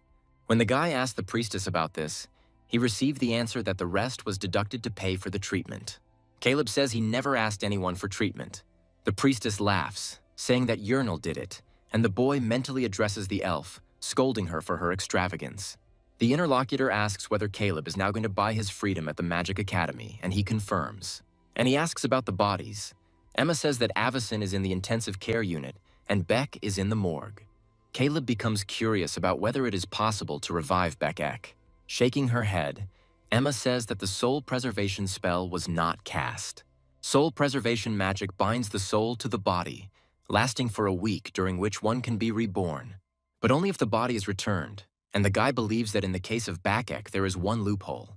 If his soul was preserved by the labyrinth master in the cabbage bowl, it could be resurrected in the soul sanctuary. But since no one knows about this sanctuary, this process becomes impossible. Caleb recalls that he himself only discovered this place on the God of Strategy difficulty level. At the Magic Academy, Uernel asks the guy how he feels, and he says that everything is fine. And he continues, offering the elf to buy their freedom. Uernel can't believe her luck, rejoicing that this will finally happen. Later, they are informed that according to the calculations, the elf cannot be freed, and she is perplexed. Trying to protect his friend, Caleb clarifies in what sense this is, since they have enough money. The adamant interlocutor agrees that freedom is worth 3,000 gold pieces. However, he counters the lack of opportunity by saying that the elf's contribution amounts to 2 gold pieces. It is for this reason that the blonde cannot be freed. Caleb says he doesn't understand this, asking what the calculations and distribution are based on. The man replies that it is better to show than to try to explain in words. The scales of justice measure the contribution of each participant. On one scale is Caleb's name, on the other is Uernel's. According to the Vertinen party's testimony, this clearly reflects Uernel's role in the battle at the exit of the gate. Caleb is amazed because there was no such manifestation of magic in the game. And then the guy asks if Uernel's contribution to this battle isn't underestimated. After all, the elf at least created the weapon that killed Beck Ek, the opponent parries. Caleb says the plan was to use poisoned arrows for the next exit, because if Uernel hadn't had the skill to process fangs, they would never have offered such a contract. The judge thinks, chuckling accordingly, and withdraws into himself for a while. A little later, the scales change their position slightly, taking into account the elf's contribution. The judge warns that he is going to fully evaluate their adventure. But first, he's going to use lie detection magic on them. The kids immediately notice the changes, and the system reports that this type of magic enhances the physical reaction to lies. Saying that this is standard protocol for evaluating slaves' contributions, the man warns that their tongues will be numb. He asks to put the bag on the table and then tell him fairly about his adventure and contribution. When Caleb hears the request to begin testifying, he silently prays to Uernel to be freed this time. Beck's loot and items totaled 14,600 gold, which is the cost of a 4-man raid. But Caleb can see perfectly well that Uernel's share is only 20%. The man notices that even with the recalculation, the elf's sum doesn't reach 3,000 gold. The guy curses in his head, remembering how hard they both worked. And now they are both also feeling annoyed that the elf is just a little short. Noticing Uernel's confusion, the judge asks if she is disappointed. And he continues, saying that the average slave earns 500 gold pieces. And that's only if he survives, with a 10% survival rate. He believes that the fact that the elf survived and this income is not her merit. And he explains, saying that Uernel was simply following this guy's commands. The man continues, reminding that the elf only fired 2 poisoned arrows. He is confident that anyone who follows Caleb's instructions could do the same. And the judge, slamming his hand on the table, invites Uernel to voice her complaints, if she has any, right now. The elf says in a subdued voice that she will make a decision, and Caleb is irritated by this manner of speaking of the man. The latter asks the guy to abandon all thoughts of charity. After all, sending criminal slaves into the labyrinth is their punishment. The interlocutor expresses understanding. The judge asks the boy if he intends to buy his freedom with gold, and he confirms this. And then, directing his magic to the slave's collar, the man frees him, subtracting the amount specified from the sum. When the cursed shackles are broken, the guy cannot contain his joy about it. The judge congratulates him on his release, announcing that his assessment is complete. At that very moment, the door opens and 2 pairs of legs enter the room with heavy tread. Caleb turns to see the faces of those who entered and hears the order to take the slave where she should go. When heavy hands fall on her fragile shoulders, the elf gasps, shuddering in fear. Caleb hears not only Uernel's pleas, but also words about how the skilled archer can be sold to the guild. Meanwhile, he himself is asked if he would like to enroll in a magic academy, and the guy is surprised by this. The man says they can't lose a talented mage with the ability to cast spells without casting spells, and so quickly. The guy assumes that he is now truly free, judging by how his interlocutor's attitude towards him has changed. Remembering that many mages die in the labyrinth, Caleb understands the reluctance to miss such an opportunity. The guy asks about the benefits he will receive upon admission, and the man begins to reason out loud. But he is interrupted by someone calling him Jacob and asking if this is really the child prodigy everyone is talking about. The old man continues to recount the rumors, saying that he had to verify everything himself. Greeting him, Caleb introduces himself, and he says that at first glance he liked the young man. Noting that the guy has just gained freedom, the interlocutor asks to name the magician's true goal. Caleb suggests that it's creating new magic or destroying monsters in the labyrinth. But that's the wrong answer. There is a more noble mission, which is the elimination of outsiders from another world. Power surges in the labyrinth have been causing destruction for a long time, and mages have spent years trying to figure out the cause. We monitored monster activity and patterns of power surges. Ultimately, they were able to determine one reason, which was the influx of settlers from another world. If they do not enter the labyrinth for more than 2 weeks, it seeks to destroy them. When Caleb hears that they need to be gotten rid of for the sake of peace, he thinks that even after being freed, he cannot find peace. The old man says that according to the documents, the guy was listed as an adventurer, but then he was convicted of killing a comrade. Hearing that he himself said that the man he killed was a migrant, Caleb becomes confused. Meanwhile, he is being spoken of as an ideal candidate and offered to join the migrant hunters. Of course, the only condition is that Caleb himself is not one of them. Noticing the guy's prolonged silence, the interlocutor hurries him, asking if he has really swallowed his tongue.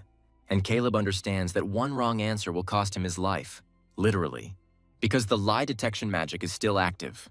Meanwhile, the interlocutor again hurries, asking Caleb why he is silent. After all, this wasn't the most difficult question, but the guy is trying to figure out how to deal with it. He admits to himself that after getting out of the labyrinth, he lost his vigilance, but he should have collected information about this world. Dripping with a sticky, unpleasant sweat, Caleb searches for an answer to the question of how best to respond to this. The interlocutor starts to lose his temper, asking if this guy is definitely not a migrant. Meanwhile, the door opens, letting in a new participant in the scene, who greets the professor. Clarence says that Caleb just came out of the labyrinth and was injured, so it's too early to start preparing for the clubs. They answer him that a diligent farmer always reaps a good harvest. And the fact that Clarence came all this way means that even Professor Isilov is interested in him. The guy reminds that at the Magic Academy, every second person is interested in talents, especially ones like these. After all, that would make Caleb more useful in exploring the labyrinth than in destroying the settlers. Clarence says there is no need to make a decision now, as Caleb is now a free citizen. And to begin with, he asks to hear Professor Isilov's proposal about the Labyrinth Research Club. As Caleb follows his savior, he thinks that if it weren't for Clarence, he would have been dead long ago. Allowing himself to breathe a sigh of relief, he's glad that he was able to leave without any problems. And then he thinks about the fact that with the existence of such magic, the eradication of the settlers should be an easy matter. After all, if a spell can reveal a lie, then why was it necessary to ask the question at all? And then it dawns on Caleb that lie detection magic may have limitations that he himself is unaware of. And while the guy is secretly angry, Clarence assumes that the effect of the lie-recognizing magic has just been completed. Apologizing for not introducing himself earlier, he introduces himself, saying that he is a final-year mage, and also the older brother of Avison, whom Caleb saved, and then thanks the savior. The interlocutor responds by noting that thanks to this guy, he gained freedom. Clarence also apologizes for walking silently the entire time, but explains that he thought it was impolite since the magic was still active. Caleb clarifies, and the other person responds positively, saying that most people consider this spell to be extremely disrespectful. It is for this reason that it cannot be used legally on just anyone. It is currently only permitted when evaluating slaves. Caleb is finally convinced that there were restrictions after all, and he gets angry at the old man. Clarence apologizes for the man's ignorance on behalf of Professor Meldini, and not everyone is hostile to the settlers. The guy says that, in fact, there are 3 dominant factions in the Magic Academy. The first of these is the faction led by Meldini, which is dedicated to the eradication of the settlers. The second is supervised by Professor Isilov, who advocates for aid to the settlers and leads expeditions to the labyrinth. The last faction, led by Professor Dahlstream, believes that the settlers should be honored. Caleb finds the latter hard to believe, so he clarifies, and Clarence says that Dahlstream studies ancient texts and magical tomes. According to his research, the settlers are waging war against the master of the labyrinth. To do this, they use the labyrinth itself as a battlefield. The master of the labyrinth has the ability to trap human souls and drive them to madness. No one can resist him except one single magician, who, according to Professor Dahlstream, comes from another world. Hearing the words that this man is called the Step Mage, Caleb stops breathing, and Clarence continues, saying that it is rumored that he can freeze the physical world, allowing only his consciousness to function. But the guy has no idea what step-by-step means, and considers all this to be nothing more than old scribbles in ancient books. Most of what is written also doesn't make sense, so there are barely 3 people in this faction.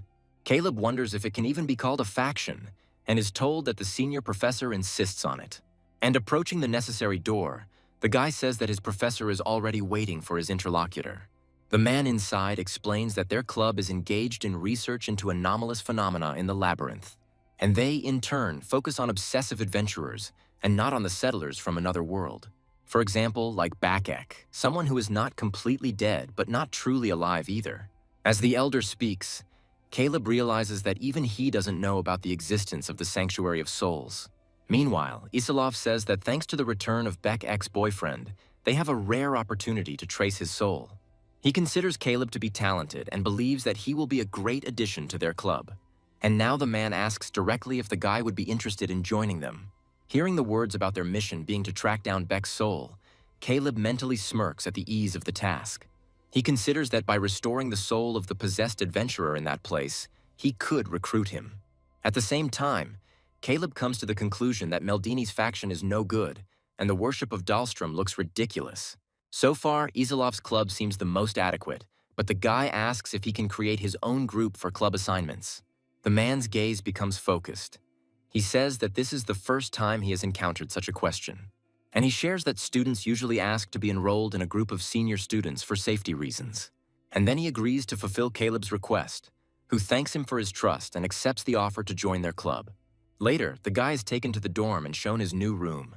An acquaintance, saying that Caleb had a hard day, offers him a good rest, and he thanks her. And when he gets inside, his eyes widen in amazement and a cry of delight escapes his lips. Desperately trying to contain his emotions, the boy wonders if this is really a dorm room. After all, it looks much bigger than the apartment he lived in before. Caleb wonders if he were to form a group, would they be allowed to sleep in this room? Technically, no. But if everything had been according to the rules, this girl wouldn't be working overtime right now. Caleb thinks that it would be good for his interlocutor to rest at least a little. When the door closes behind her, the guy throws off his things and the first thing he does is go to the bathroom. After the time spent in that filthy dungeon, even a simple bath seems like heavenly pleasure to Caleb. He thinks about how he and Uernel got out of the labyrinth this morning, and Caleb, having completed the task, bought his freedom with his hard-earned gold. And then he was accepted into the Academy of Magic and joined Professor Isilov's club. Thinking about all this, what is happening seems completely unreal to the guy. Since the library is open 24 hours, Caleb plans to do some digging around and then go to the admissions office and Uernel tomorrow. Assuming that his training is finally over, the guy is confident that there is still a long way to go. But all this will come later, because now he just wants to take a little rest from such an eventful life. As the hubbub of the room spreads, the boy thinks about how tired he is from spending the night researching in the library. But he doesn't want to be caught off guard like he was back then by lie detection magic. A voice nearby asks if he is the student everyone has been talking about lately. The interlocutor turns out to be Dahlstrom, who introduces himself and shares the magic that summons the Book of Memory. The professor says it's similar to a special ability that students can gain after making a contract with the God of Wisdom. If you sign it, you will have the opportunity to receive the Book of Memory. By reciting the spell contained in the word remember, Dahlstrom clearly demonstrates what is said. And after this, he asks each of the students to take out their memory book and check the number of cells. Caleb obeys the professor's instructions without complaint, repeating the necessary words of the spell. The guy thinks that the number of cells in the Book of Memory depends on the level of the magicians. At the moment, Caleb is level 5, so he has 3 slots open. Dahlstrom, meanwhile, says that the number of possible spells is determined by the number of available slots. And he promises that Scarlet's assistant will teach the students this now, but the girl is perplexed. Dahlstrom, giggling awkwardly, apologizes, citing his back pain. Scarlet thought the first day of classes would be easy, but it turned out that was not the case at all. Having brought the students to the field of magic practice, the girl again says that the number of cells depends on individual abilities. When there are 2 slots, you can combine spells, for example by placing a spell in a first-class magic slot. Creating higher-level magic is called magic bookbinding, and the advantage is that there is no slot for registering magic. Although it may be difficult for many now, there is a way to link 3 spells. A triple combination is difficult to create due to its high complexity and low probability of success. But it is a powerful magic that can deal damage using the attributes of 3 spells at once. And the girl clearly demonstrates to the students the shot with 3 attributes. When the magical charge hits the target exactly, a powerful explosion occurs. Some students reflexively duck, afraid of misfires, but others watch with all their eyes. Scarlet says that if they work hard too, they can achieve the triple bind. Showing a list of first-class spells, the girl asks to choose them without rushing. She asks to consult with her if there are those who want to consult. Looking at the list, Scarlet is amazed that this mage already has 3 slots. She clarifies about the combination. Caleb, in turn, asks if it is forbidden, to which he receives a negative answer. Scarlet says she has no idea what logic was used to create such a combination. She says the choice is free, but she wonders why these particular spells were chosen. After all, the third spell, moisturizing, is actually an auxiliary magic. It increases the humidity around you. The professor, who had snuck up behind her, asks what the noise is, and his assistant is startled by the unexpectedness. And then she asks the old man to look at the meaningless combination that Caleb brought her. Smiling, Dahlstream doesn't mind the guy trying her. Scarlet can't believe her ears, and her interlocutor continues, talking about research in the prism of a magician's life.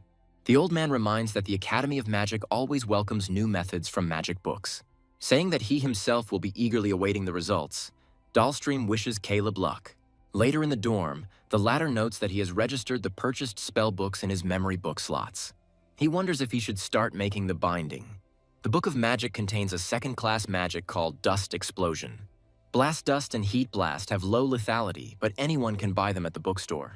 Thinking about the various options and meeting one of them, Caleb says that he hasn't used something like this in a long time.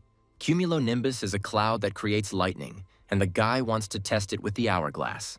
Sighing wearily, Caleb plans to stop by the temple tomorrow morning and then the store. And then he thinks with delight that he needs to take the most important thing. The next day, the boy comes to the Adventurers Guild. Unlocking the doors with a key, the jailer rudely orders the prisoner inside to leave. He reports that she was caught transporting drugs. By calling the elf a slave, the man says that a client wants to buy her. Telling her to follow him, he adds that all this is necessary for expeditions into the labyrinth. Thinking about how she will soon be sold, Uernel remembers how most masters treat their slaves. The blonde wonders if she will be able to meet good people again. The elf wonders if she is dragged into the labyrinth again. Will she be able to get out alive this time? Not hearing the jailer's words, Uernel thinks about what will happen to her now. Remembering Caleb, she involuntarily says his name, saying that she misses him. And then she screams sharply, meeting his gaze, and he says that she scared him. Uernel asks what he is doing here, assuming that something happened at the Magic Academy. And the guy says that he can't abandon his comrade with whom they fought for life together. He invites her to go together, promising to make the elf a free person. Uernel reminds her interlocutor that she still has money that she must return. He confirms that he knows this and says that there are 2 ways to set the elf free. First, collect the reward for returning Avison's body. Uernel is perplexed, asking if this had not already been decided. Caleb says that it was an advance of 100 gold coins. Clarence said it would be safer to get the rest later. Previously, the Academy had the right to confiscate this money. The guy says that he needs to keep Uernel as a member of his group so that no one dares to touch her. She can also go with him to the labyrinth, and if she manages to pay off the debt, become free. Saying that the choice is hers, the guy hands the elf a gift, while he himself thinks about the best scenario. When the girl reaches for the bow, Caleb concludes that she is still afraid. And then he thinks that it would probably be better to let the elf go now. And Uernel asks if Caleb is going to continue his adventures in the labyrinth. He agrees, and the elf cautiously suggests that she will be of little use. But when the guy asks if she wants to leave the group, Uernel hotly objects, saying that she wants to be his comrade. Caleb considers this arrangement ideal, but for a moment he was afraid that the elf would agree. He suggests out loud that they try together, saying that he has already found the rest of the group members. The elf can't believe that the guy was able to do it so quickly. She can't wait to meet her future comrades. She clarifies whether she can really stay in the dorm. Caleb confirms this, allowing her to settle in. Later, stomping on the floor with her new boots, the elf dances and hums a little song. She thinks that she feels happier with such equipment and clothes, although she promises to return the favor later. The girl thinks that from now on she will sleep in a hostel similar to a hotel and calmly explore the labyrinth with Caleb. Uernel is already looking forward to a warm bath, followed by a shower. It seems to her that this day is the happiest in her life, and nothing will darken it. However, this still happens because the elf comes face to face with her nightmare. She shrieks, asking why he is here, and Caleb asks Uernel to calm down. And he says that he brought it from the temple this morning, using the scroll of necromancy received from Professor Isilov. Looking straight at the elf, Bakek makes an inarticulate sound, and Caleb jokingly suggests that he is also glad to see her. The girl quietly calls the guy by name. And then, much more loudly, she says that she thinks she needs to leave here, but the guy forbids it. According to the works of Professor Isilov, something happened right here 12 years ago. In the labyrinthine city of Saint, an eruption of the labyrinth occurred, leading to mass human casualties. The number of monsters then amounted to about 3,000, a significant part of which were monsters from the depths. The research results showed that the great eruption was caused by a migrant named Henry.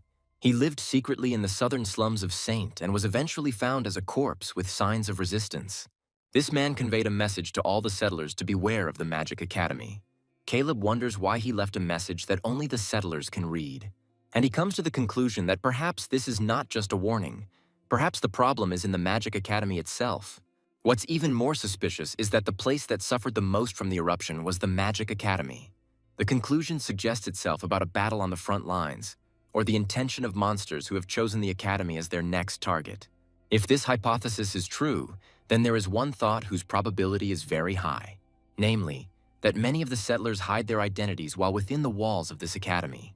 While he is thinking about how he himself needs to hide more carefully, someone calls out to the guy. This is Uernel, and she asks her master for permission to spend the night with him tonight. When asked what happened to her hair, the elf describes everything vividly, and he asks permission to simply cut off this creature's hair, but Caleb forbids it. He feels uneasy. Caleb says that if she wants to stay here, there is one condition. Uernel clarifies it. Pouring scrolls out of his bag, the guy shares that he bought all of this morning on the black market. Seeing the girl's puzzled look, Caleb begins to explain. He's going to check all these scrolls, and to do that, he needs Uernel's help. Noticing that Isilov has not yet left, his interlocutor hears words about the professor being busy with a new project. Meldini clarifies whether this is the project that concerns tracking the souls of the possessed. They answer him in agreement, and the interlocutor remembers that the person who spoke about this appeared. Isilov confirms this, saying that Meldini also knows this man because he is a new outstanding student of their academy. The old man asks if Isilov finds this suspicious, if this talent can really be described by the word genius. He recalls the incident with freezing the spider's venom sac, when Caleb calculated everything with surgical precision. Meldini is outraged that everyone considers it normal that two ordinary slaves managed to defeat Bakek and escape. He is sure that all this indicates that this boy is not from their world, and the professor considers himself and the other learned minds obliged to check it. Isilov asks what they can do in such a situation to lose a talented magician. Meldini agrees that he himself does not want to go too far, but it is worth thinking about something else. He asks his interlocutor to think about why their academy currently lacks magicians. Meldini doesn't want to lose everything he can because of an incident that happened to a man 12 years ago, and he promises Isilov that he will continue to monitor this student. The same one thinks that he does not want to say that he does not understand the feelings of his colleague, but they need someone who will consistently complete the labyrinth and help the academy. Looking at the advert for interviews to join the group, Caleb sees that there are more applicants than he expected. Stumbling with excitement and fear, Uernel calls the zombie to him, who makes wheezing sounds. The elf thinks that even though Bakek has calmed down his ardor, it is still difficult for her to get along with him. And she squeals once again, reminding him that she asked him not to eat her hair and cursing necromancy. Noticing that enough people have gathered, Caleb clears his throat, announcing his intention to begin. And he declares the goal of the expedition to be the search for the point of preservation of Bakek's soul and his full resurrection. As stated in the advertisement, they are looking for a warrior who can protect their group. Therefore, to prove their qualifications, candidates must first lift this barrel. Since Caleb can't check stats without being in the group, challengers must show their strength. For those who pass the first test, the next one will be a skills test. The guy asks you to demonstrate all the warrior skills you have, including shield attack and stance. And then he asks which of the candidates wants to try demonstrating their skills first. Those present are amazed that the demands of a group of newcomers are so high. Caleb, watching this, realizes that many people are already giving up on skills. Warriors, archers, and rogues gain skills by using fountains in the labyrinth, their presence being a proof of experience. Uernel whispers to her comrade that she also doesn't know how to use the skills, and he reassures her that everything is fine. The dwarf is outraged by the heroism of a guy who has only been to the labyrinth once. By asking the old man for forgiveness and pushing him aside, they ask him to move away if he has already finished grumbling. This lizard is named Bernard. He's a paladin from the Temple of Nathaniel. The observers are perplexed by his aspirations. Caleb mentally confirms his suspicions, but still considers the involvement of the Temple of Nathaniel to be too much. On this account, there is an idea that a place that rejects necromancy would not refuse to keep an eye on Bakek. Suddenly, Bernard begins to cry, turning to his goddess, saying that he cannot bear this. He calls the zombie pathetic as he prepares to cleanse it, and Caleb reminds him of the expedition's true purpose. The man with the sword introduces himself as Landiford, stating his class and saying that he is an active explorer of the 3rd floor. As he begins to talk about what would happen if they could revive Bakek, the man pauses. And then he admits that in this way he can get the key to finding his friend. Caleb thinks about it. This explorer would be encouraging, but he will probably return to his original party after the expedition. This is what's upsetting, because Caleb needs a friend who will stay with him. Appearing out of nowhere, this man asks to wait for a minute. He asks if he can have an interview, almost in a pleading tone. Landiford asks if this monk uncle is going to compete with them, and he replies that he is obliged to join this group. Caleb is intrigued by this man, as the monk class is even harder to spot than the paladin. The man, meanwhile, again politely asks to be allowed to go through this interview, and all because Bakek was a comrade to him, and he admits that it is his own fault that this guy ended up in this state. Mr. Back was once the strongest on the 1st floor, remaining in this group only because of the warm relationship. But one day, the thought of the irrationality of holding back such a talented young man entered my head, combined with pressure from other adventurers who were eager to get their hands on it. And the team made the decision to let Bakek go for the sake of his own future. And then the guy smiled radiantly, as if he not only understood, but also accepted these words. 3 weeks later, the team was ambushed by raiders. Those vile bastards tried to trap them by sealing the gate. But one of the group members, as soon as he was saved, turned to the guild for help. Bakek, who happened to be nearby, immediately rushed into the still unclosed portal of the labyrinth gate. At that moment, the monk had already lost all his comrades, was cornered, and was ready to die. But at that moment, something happened, and he witnessed a rift form behind him. Something emerged from there, laughing ominously, and it turned out to be a completely changed Bakek. And this creature began to kill the raiders indiscriminately, and the monk, seized with horror, fled. That is why he now has every reason to join the expedition to search for the soul of Bakek. Caleb thinks about how this is the first time he's heard about a wandering boss wandering outside of his area. The monk continues to say that not a single day of his life since then has passed without regret. But everything could have turned out completely differently if we hadn't had to save them, the weaklings. The man says that his former comrade came to save them, even selling his soul, and he ran away in disgrace. And the monk, crying out that he is very sorry, asks that he never again be forgiven for such blasphemy. Lendiford suggests choosing the monk because he deserves a chance to fix everything. He is ready to give in. But the lizard does not agree with this arrangement, saying that the assessments must be fair no matter what. He is willing to give him credit only if the monk can break this barrel. Caleb thinks that the typical monk is a dexterity-based warrior, so his stats are usually low. Although the main tank in the build that the guy used in the previous playthrough was also a monk. And this monk is not an ordinary one, but a monk of strength, which is exactly what he needed. Bernard screams and continues to scream in amazement even when a piece of wood hits him on the head. Later, Caleb asks Ames to make sure he is well prepared before they set out. The man expresses understanding about this and says that he needs to discuss everything with his wife. The guy asks Uernel to first go to the dorm with Beck. The elf asks about Caleb's actions. He replies that he himself is going to leave for a short time at the Magic Academy to take care of some matters. If there is a punisher of the immigrants in the Magic Academy, this will be the biggest threat to it now. The guy thinks about the success of linking several unfamiliar spellbooks, and about a willing agreement with a request to carry out Professor Isilov's task, and also about the selection of a 40-year-old monk possessing incredible strength from countless applicants. He thinks that he deliberately created a scandal so that they would be convinced that he was a migrant. To survive here, Caleb believes he needs to get things absolutely clear this time. Namely, that he is not some kind of time bomb, but a damn brilliant magician. And the man who will help Caleb with this is here. After all, it is none other than Professor Meldini himself, who is right now screaming furiously, asking the question. He asks if the guy really learned how to bind spellbooks, and he answers in the affirmative. The guy considers whether he should provoke the old man a little more and speaks up. He says that he has achieved not even a double but a triple binding, which disarms Meldini. The old man shouts that he is not an idiot, because without the blessing of the god of wisdom, this is impossible. Dahlstream suggests that this young man might be blessed, but this only makes his interlocutor more angry. It reminds us that even one spell is not so easy to cast, let alone a triple bond.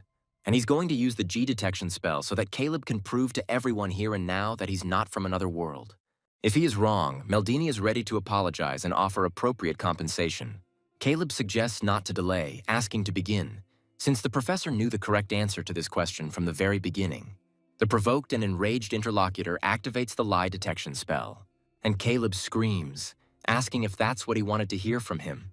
And he publicly declares, shouting, that he is a migrant from another world.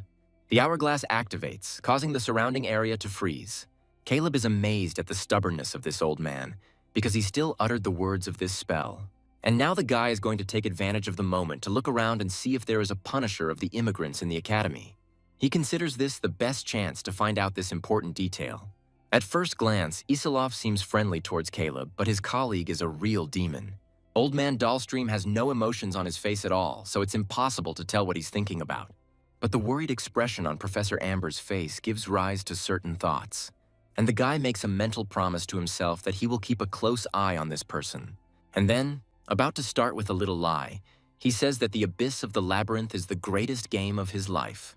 When the guy's turn ends, his body is pierced by an electric shock. Rushing to his charge, Isilov reminds him that such a reaction is a response to a lie. This guy is innocent. Meldini cannot believe that the young man is truly pure. His thoughts begin to get confused.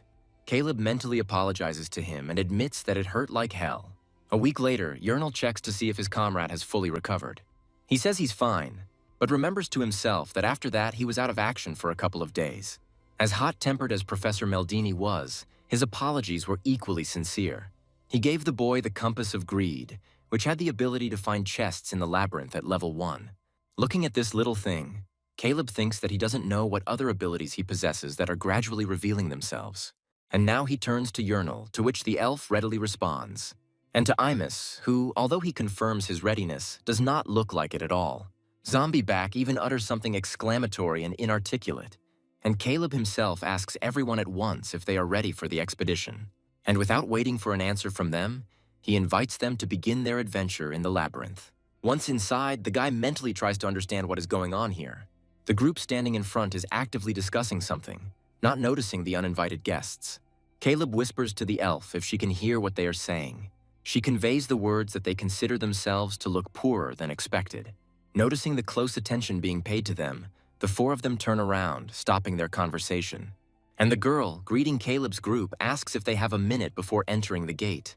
The guy is sure that these people are raiders who are hunting new adventurers for their equipment. They went through first as soon as the gate opened, in case something like this happened. Caleb tisked, mentally describing this situation as a pain in his ass. When asked what's in the bag, the guy counters by asking why it matters to them. The girl says that she is simply keeping an eye on newcomers like her interlocutor. After all, the labyrinth is teeming with bandits, and she can take care of preserving this brother's valuables. Stepping forward, Ames tells the miss that there is no need for this. After all, the leader of their group is smart enough and dexterous enough to fleece the bandits themselves blind. Feigning offense, the girl says that she didn't mean anything like that, but was just trying to help. Watching her back with a skeptical gaze, Caleb is amazed at such fickle people. The girl, saying that they will go first, wishes her followers good luck. Turning to Caleb, Uernel asks him if these people were bandits. The guy asks her not to panic, confident that a frontal attack will not break Ames. Besides, if they follow them, the elf herself will be able to discover them even earlier. And as soon as the guy says that there is no need to worry, someone screams, calling for help. A moment later, realizing that it was the same girl, he regrets what he jinxed. The refugee desperately asks to be saved, saying that bandits are chasing her. Caleb asks why they should believe her, since it's suspicious that it all happened so suddenly.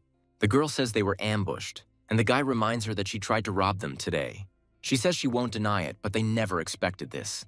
The girl politely asks to be saved, and at that moment, Uernel turns to Caleb. The guy admits that his interlocutor is telling the truth, but trusting strangers here is tantamount to suicide. He tells the girl to turn back immediately if she wants to live, announcing that he will count to 3. The interlocutor stands her ground. Even when the guy starts counting, she begs him for mercy. After all, if he returns, he will die, and Caleb is already saying the next number. Eventually, the girl gives in, agreeing that she will come back. The only thing she prays for is that they don't shoot at her. At that moment, Uernel's ears pick up an interesting sound, and the elf turns to Caleb. She informs him that someone is running straight towards them.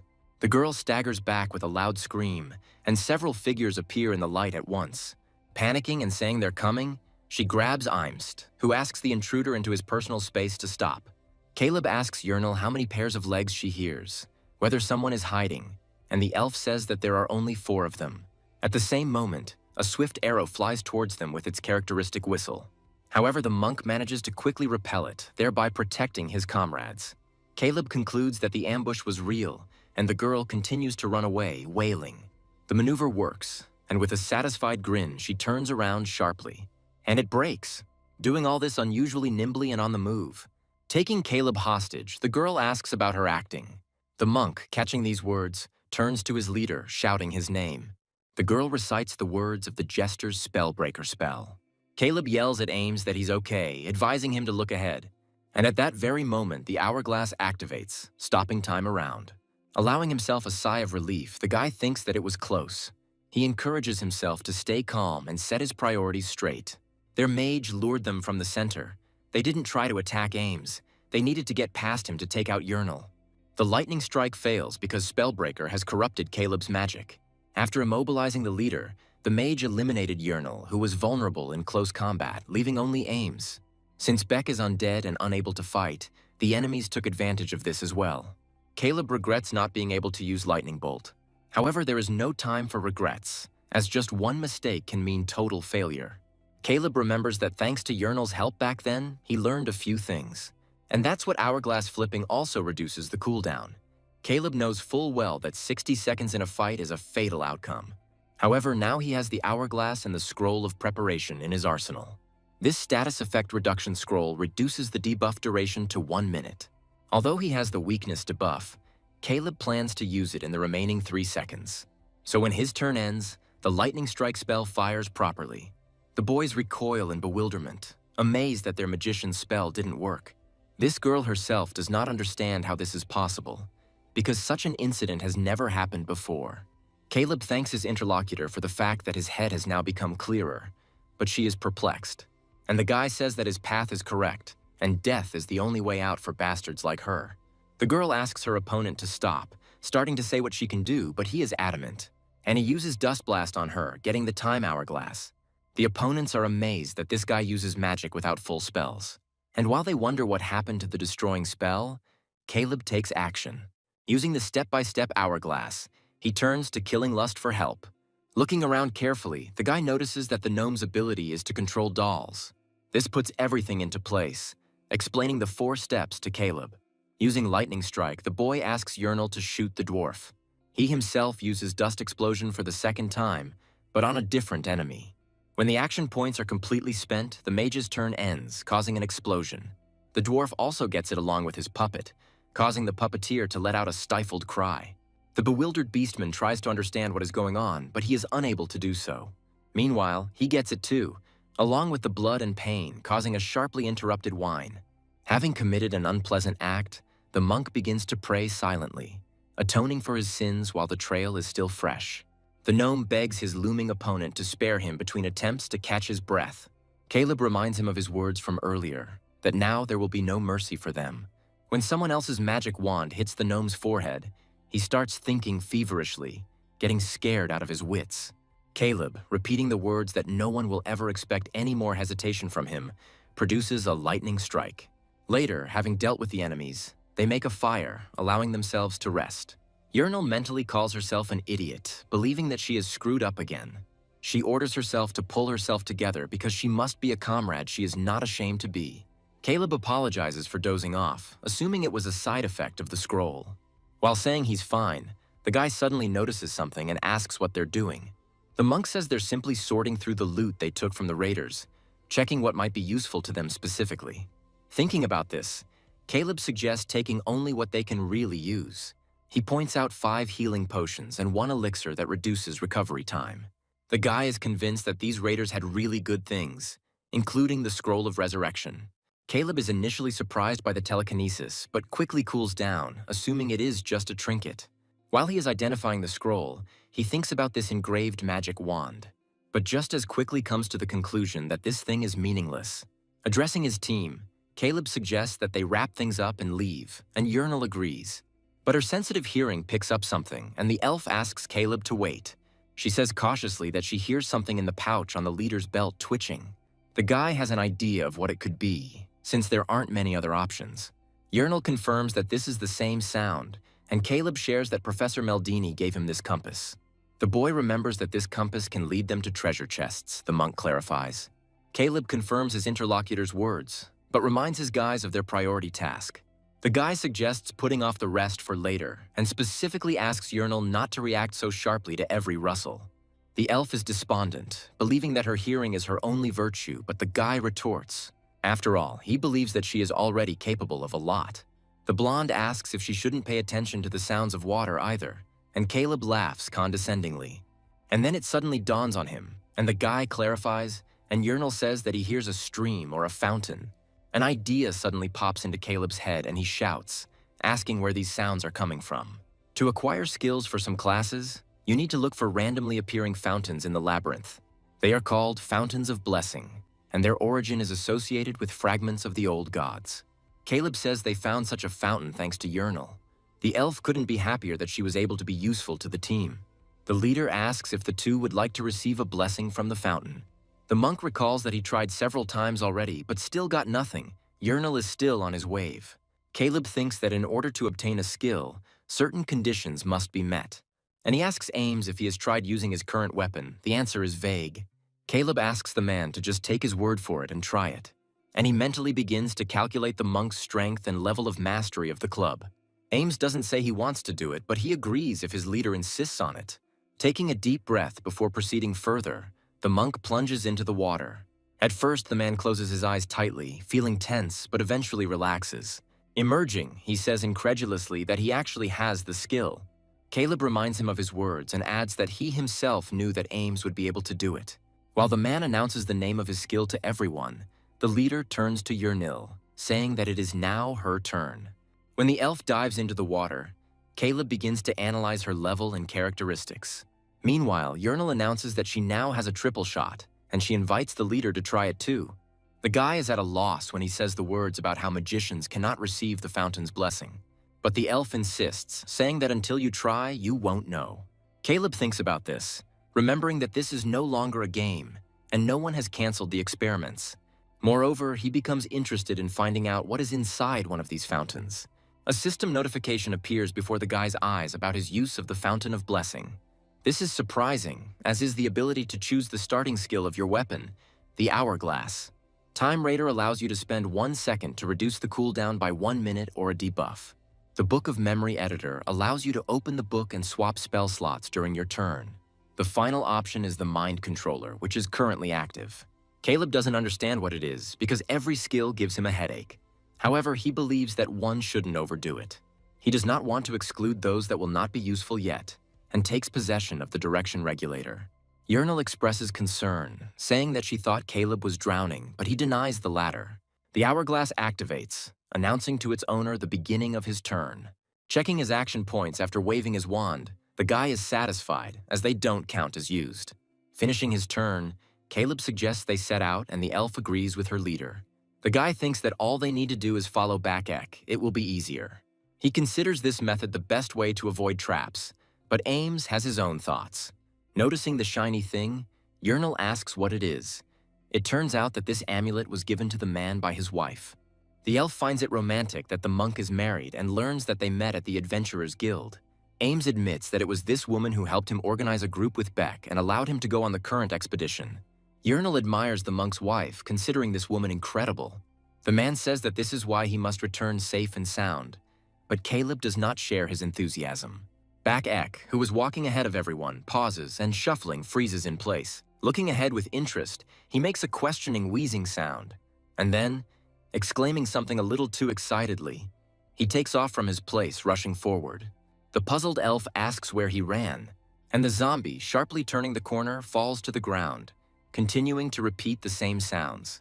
Caleb understands what this is, believing that this is Bakek's instinctive reaction to the presence of his soul. As he thought about this, an idea began to form in the monk's mind. He believes that this is the very space between floors called the legendary floor and a half. Uernel has never heard of such a thing. Ace admits that he thought it was just rumors spread by adventurers. Caleb supports the dialogue. And while he speaks, a very interesting sound is heard under the elf's feet. While apologizing to Caleb, Uernel says that she thinks she stepped on something again, and the girl asks what they should do about it now. The monk asks Caleb to leave immediately, believing that the floor is about to collapse. But he is calm, and he asks everyone else to calm down because, thanks to Uernel, finding a way out turned out to be easier.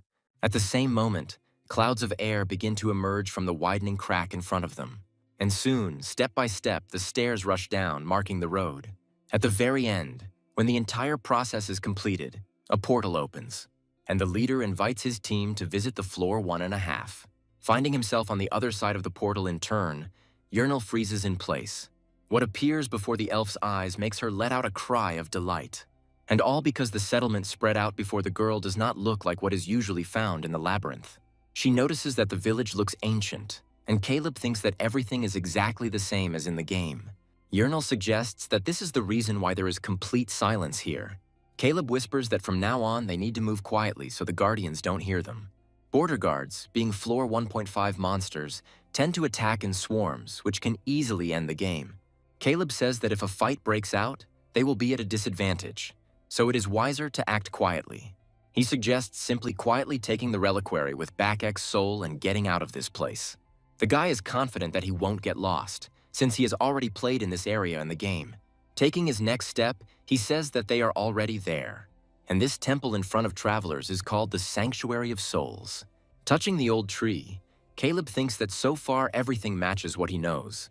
And so far this place doesn't look dangerous, again, just like it did in the game. Once the team gets inside, they are greeted by a ringing silence, in which only their own footsteps can be heard. Seeing strange objects around, Uernel asks what they are and is told that they are all reliquaries. Ames also doesn't understand how Bakek's soul can be found among all this multitude, but Caleb has an answer. He is confident that the reliquary they need looks unique and unlike all the others. The monk has doubts that this vessel contains the very soul they need. Caleb confirms his confidence, adding that the reliquary needs to be moved to the first floor and everything needs to be done there. The man finds this tempting and suggests starting right now. Uernel turns to Caleb, asking him to wait a minute. She says there is another glowing reliquary, and he asks what they should do if there are already 2 of them. The monk refuses to believe it, because just a minute ago nothing was glowing in that place, and asks Caleb what's going on, assuming that the labyrinth master has just captured the soul of another adventurer. The guy is desperately looking for an answer to this question, because he considers himself the best newcomer on the first floor at the moment. And then Uernel pulls him out of his thoughts, informing him that someone is running towards them. Turning around cautiously, the guy comes to the conclusion that some adventurer has just died on the 1.5 floor. The command to run is followed by a response that someone is not going to leave Austin behind. But the interlocutor thinks differently, because this guy is already dead, and they need to take care of their own lives. Intending to hide in a nearby temple, they unceremoniously burst inside. Caleb looks puzzled at the sight of the uninvited guests, recognition flickering in his eyes. Seeing his friend, the lizard Bernard also cries out his name in amazement and questioningly. The guy, already anticipating the consequences, feels regret, and the paladin begins to lecture him. He is amazed that the magician left the door open to such a dangerous place, and his interlocutor mentally counter-arguments. Saying that monsters are approaching, the lizard calls for everyone to begin preparing for battle. Caleb, again, mentally, says that it was Bernard, that idiot who brought them here. Finally, the guy wearily asks what brought him to this place, and hears that it is all the machinations of the Order. The lizard suggests that the reason for their meeting in this place is to overcome difficulties together. He considers what is happening to be a divine revelation from Nathaniel, part of her grand plan. Meanwhile, Bernard is approached and ordered to stop talking. The strong man tells the lizard to raise the barrier, because the enemy is coming towards them right now. Frightened, Bernard meekly accepts his interlocutor's order, and the very next moment he activates the Palma barrier, placing his paw on the door. At the same time, Bernard says that they will end this battle with the demons right here. Turning to Caleb, the paladin asks him to provide assistance to their squad. The magician mentally curses his interlocutor because, according to the plan, they were supposed to do everything quietly. And already turning to this damned cursed labyrinth, he gives it a promise to survive until the very end. The boy asks out loud if Bernard could follow his order for a minute, but he sees no reason. And then Caleb tells him in color that it was the lizard who led all these monsters to the temple. The paladin agrees after considering his interlocutor's words for some time, and he allows himself to be given the order because he himself dragged the guy into this. Caleb thinks that the plans need to be changed, and Ek needs to be resurrected right in this temple. After all, in such a state, it is simply impossible for them to escape.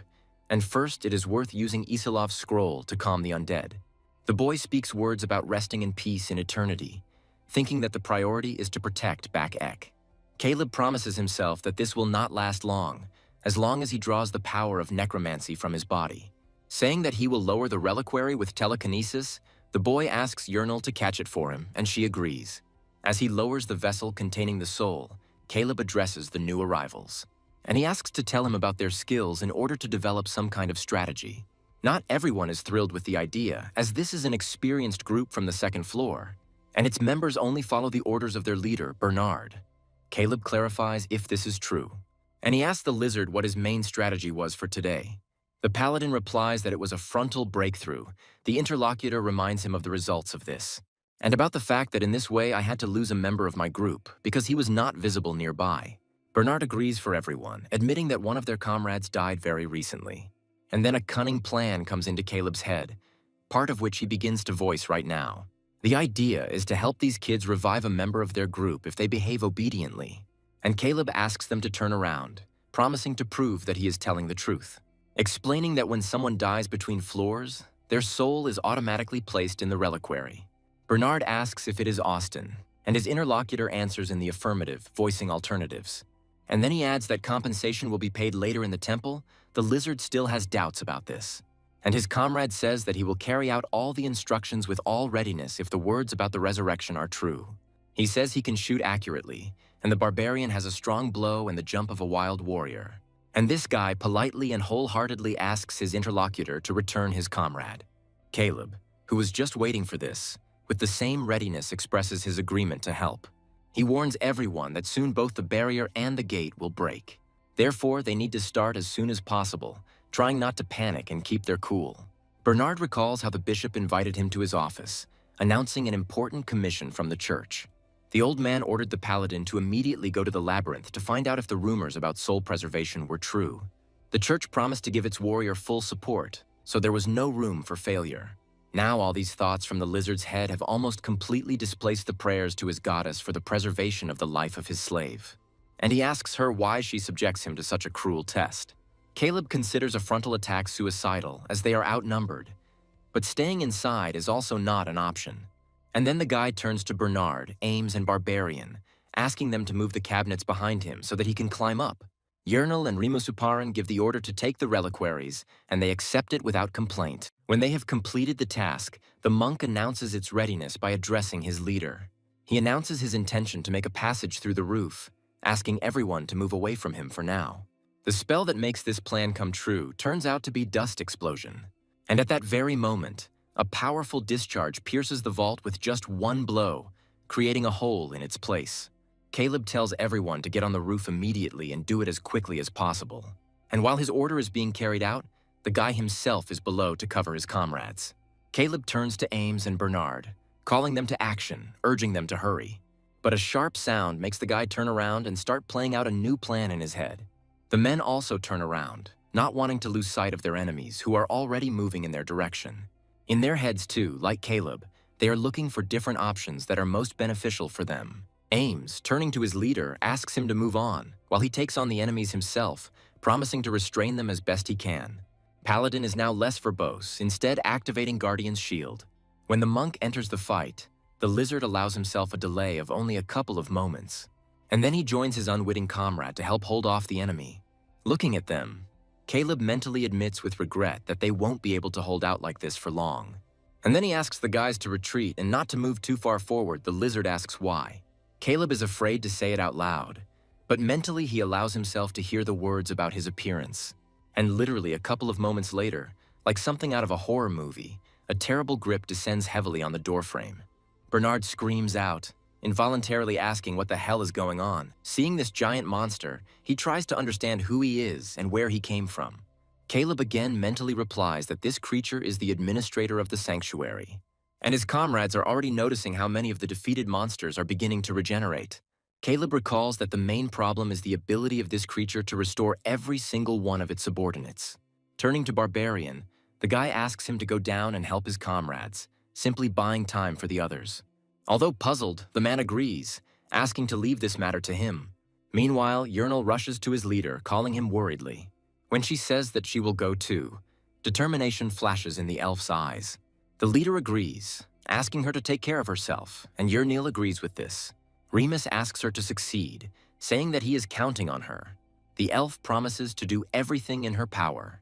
Caleb already mentally adds that he believes in Uernel, knowing that she can handle it. And all because the entire success of this mission now depends only on the elf. And she, without turning around to look at her friends, although she really wants to, hurries in the necessary direction. The administrator grants restoration, buffs, and aura magic to the undead, and inflicts debuffs with his stench. Telling all this to his friend, the guy asks him to remain on guard at all costs. Bernard remembers these words perfectly, but, as often happens, it is easier said than done. The barbarian curses, asking how many more like them they have to kill. Suddenly, his peripheral vision catches movement from the enemy, and he once again revives his allies, causing an unpleasant feeling inside due to the inevitability of what is happening. When a new wave of previously defeated opponents rushes into battle, Bernard experiences confusion. The clubs spreading from the administrator hypnotize the lizard, and he cannot even regain the ability to communicate clearly. The barbarian, noticing this, shouts to his comrade, ordering him to get ready. And then, as quickly as possible, he flies up to him to deflect the blow that was too close. He tells him not to get distracted, as they are too far from finished, and the lizard apologizes, citing the stench. Caleb now realizes how stupid the frontal attack was, but he can't believe he realized it so late. Watching the battle from afar, he at the same time tries to snatch the returned elf from all these bodies. And the puzzled lizard, not yet fully recovered, wonders what's wrong with this guy. And the monk continues to strike blow after blow, not paying attention to his surroundings. He sees only the enemies approaching him.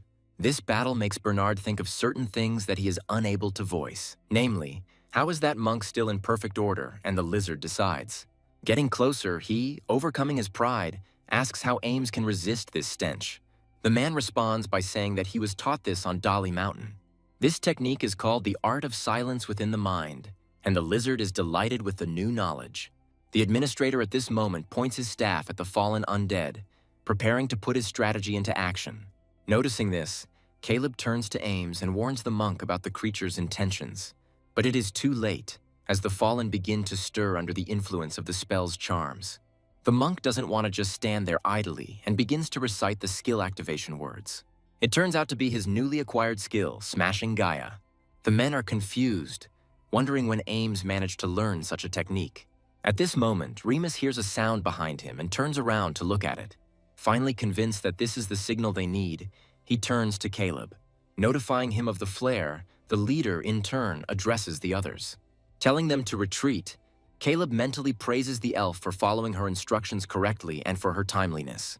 Uernel, meters away, tells this half-bald man to wake up.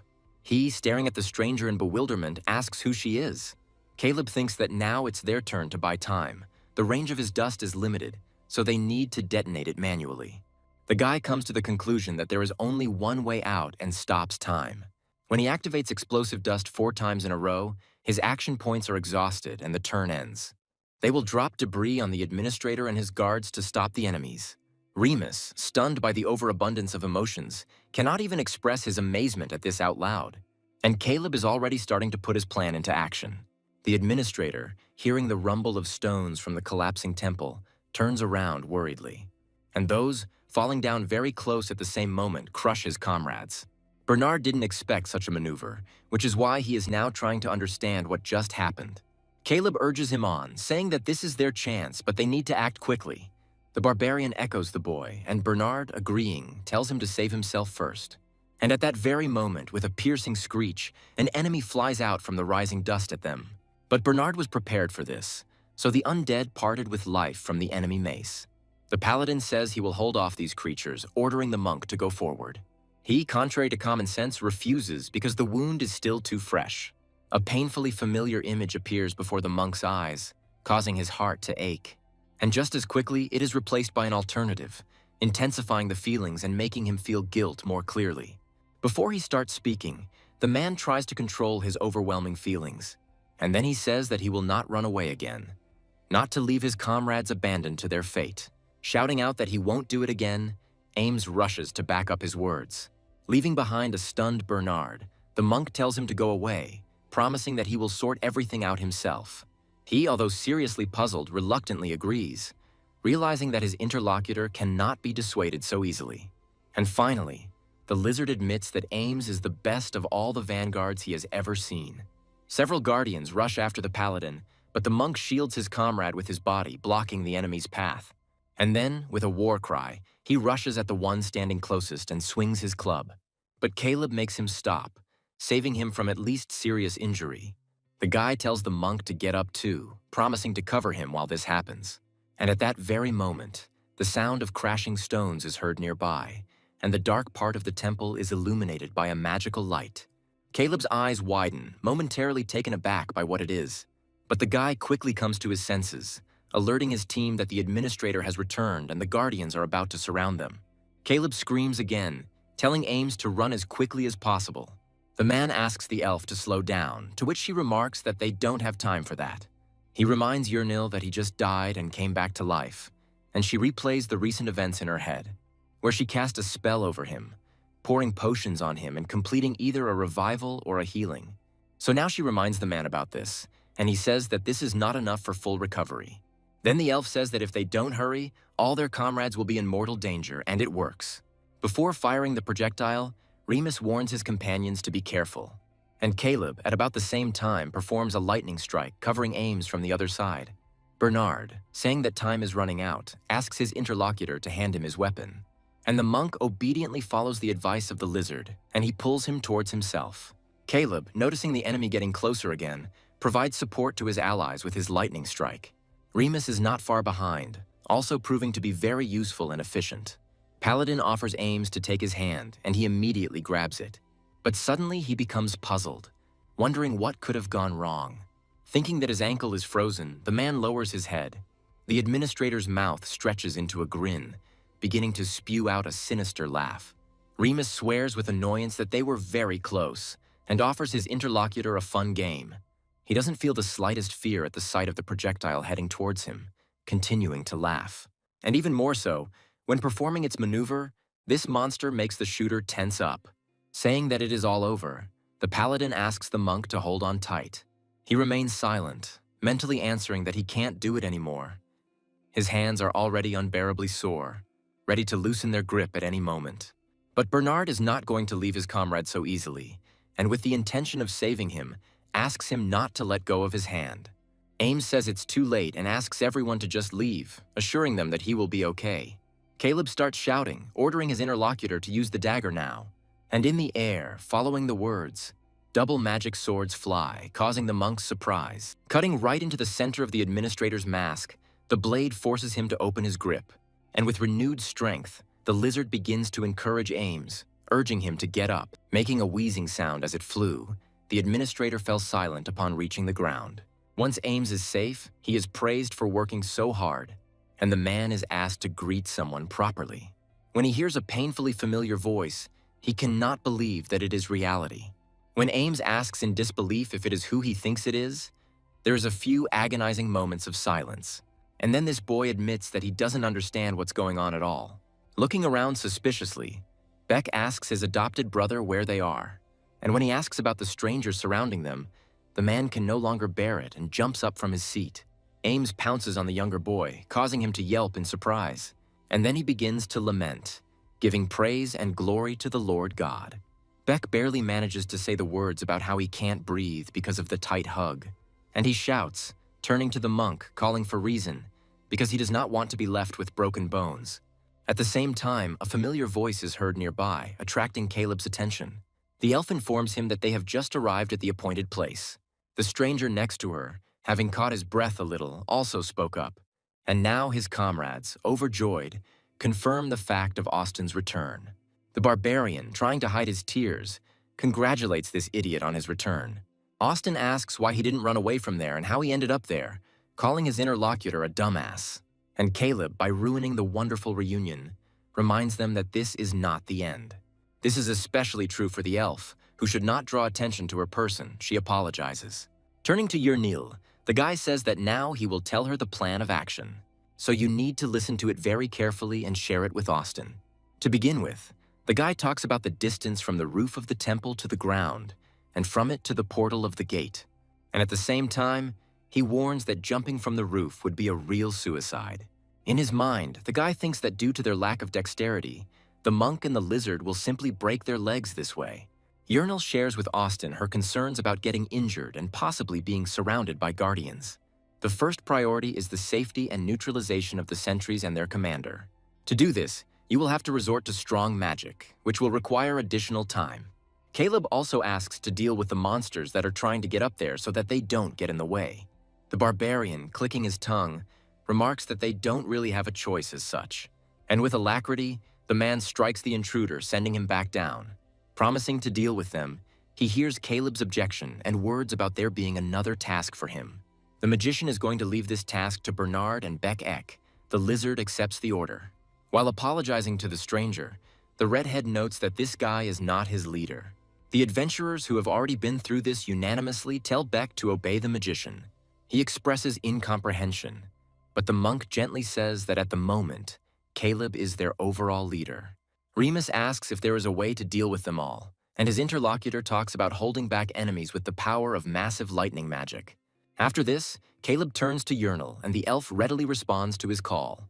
The guy asks her to take Austin with her and, going to the gate, hide. At this time, the blonde hands everything over to the man and asks him to surround the temple with an earthen magical wall. Urging him, the elf rushes forward and her interlocutor follows her example. Noticing that the hourglass has rebooted, Caleb mentally tells himself to begin. Taking a confident step forward, he approaches the very edge, looking inquiringly at the enemies huddled below. In his mind, he confirms his assumptions that their leader is smart. Instead of climbing onto the roof or breaking it down, they surround the building, blocking all escape routes. However, even in this case, Caleb has a plan. And what he means is not something one can prepare for in the place of one's enemies. And with the thought that this is definitely not what they were expecting, Caleb summons the thunderclouds. This summoning magic brings down heavy rain on the clouds and lasts for 30 seconds with a 15-second cooldown. Caleb mentally repeats to himself the words that these clouds are now about to collapse in a powerful downpour. In this case, an earthen wall must be used to hold back the water. Having spent all his points, the boy orders himself to immediately turn over his hourglass. Thanks to this, there will now be a total of 7 thundercloud spells. And at the moment when his turn ends, everyone turns their eyes to the sky that begins to crack. Enemies also experience confusion with such a sudden change in weather. And the emotional barbarian and Bernard ask in one voice what it is. Austin also becomes very curious about where this sudden storm came from. Well, Caleb continues to implement his plan, this time by creating a lightning bolt. Austin can't believe the abundance of clouds, as he's never seen anything like it before. And at that very moment, a powerful bolt of lightning strikes from the sky towards the enemies, causing the man to flinch. Uernel reminds him of the construction of the earthen wall, and his interlocutor also comes to his senses. Memories of a silent, brilliant first-level magician come to mind, which cannot help but amaze me. But he is no fool himself, and by calling on the stone to rise up, the man calls on the earthen wall. Rising in a circle, it surrounds exactly the part that was required. Saying that he said what the elf asked him to, Austin asks about the next plan. Hearing the words that barbarian should be the first to cross, the man does not understand what his interlocutor is talking about. And then his comrade in arms performs the barbarian warrior's long leap. And from his height, he asks Austin to move aside as quickly as possible. He doesn't make it in time, but the man still manages to land skillfully and even spectacularly. Caleb, watching from his position, finds the landing quite successful. He turns to Ames, asking him to act as he explained. The man promises to do everything in his power. Caleb then asks Bernard to use his radiance power on the monk. The paladin carries out his leader's order without complaint, immediately casting a spell on Ames. He, feeling the changes that have already begun to occur in his body, notes that his strength has increased by 3. Without warning, the man grabs Remus, causing him to yelp in displeasure. And when he asks the monk to wait to prepare his heart, the words are already lost in the vibrations of the air. Ames, swinging harder, throws the boy as far as possible. He, with a cry full of horror, almost reaches the arms of Varvara on the other side, and he rhetorically reports that he managed to successfully catch the shorty. Turning to the monk, Bernard tells him that he relies on him, and he nods in acceptance. A cry of acceptance is heard from the other side, and the lizard politely asks his interlocutor to take care of the luggage. Looking down, Bakek admits that he has become curious about something. Namely, if this magic is so powerful, why couldn't Caleb catch these monsters right away? He agrees that it might have worked on the sentinels, but not on the main thing. Asking to listen to this sound, the guy says that it is the leader of the monsters trying to break through the wall. And if he succeeds, the sentinels will join the fight again, which means he needs to get out quickly. Caleb says there isn't much time left before both spells wear off. He orders that after he himself finds himself on the other side, these two follow. And when everything is ready for the crossing, the guy thinks that it is scarier than he thought. He asks Ames to throw it softly at the same time as the monk's actions. And now his frightened cry is already lost in the air, causing everything inside to shrink. And when the barbarian below asks him to fly to him, it becomes even more frightening. Uernel expresses his admiration for his interlocutor, saying that it was a wonderful plan. She is happy that they will soon be able to finally get out of this place after being fully reunited. Beck wonders where they found such an amazing magician, and in general, what is happening around is amazing. The interlocutor invites the redhead to join Caleb's team after they get out.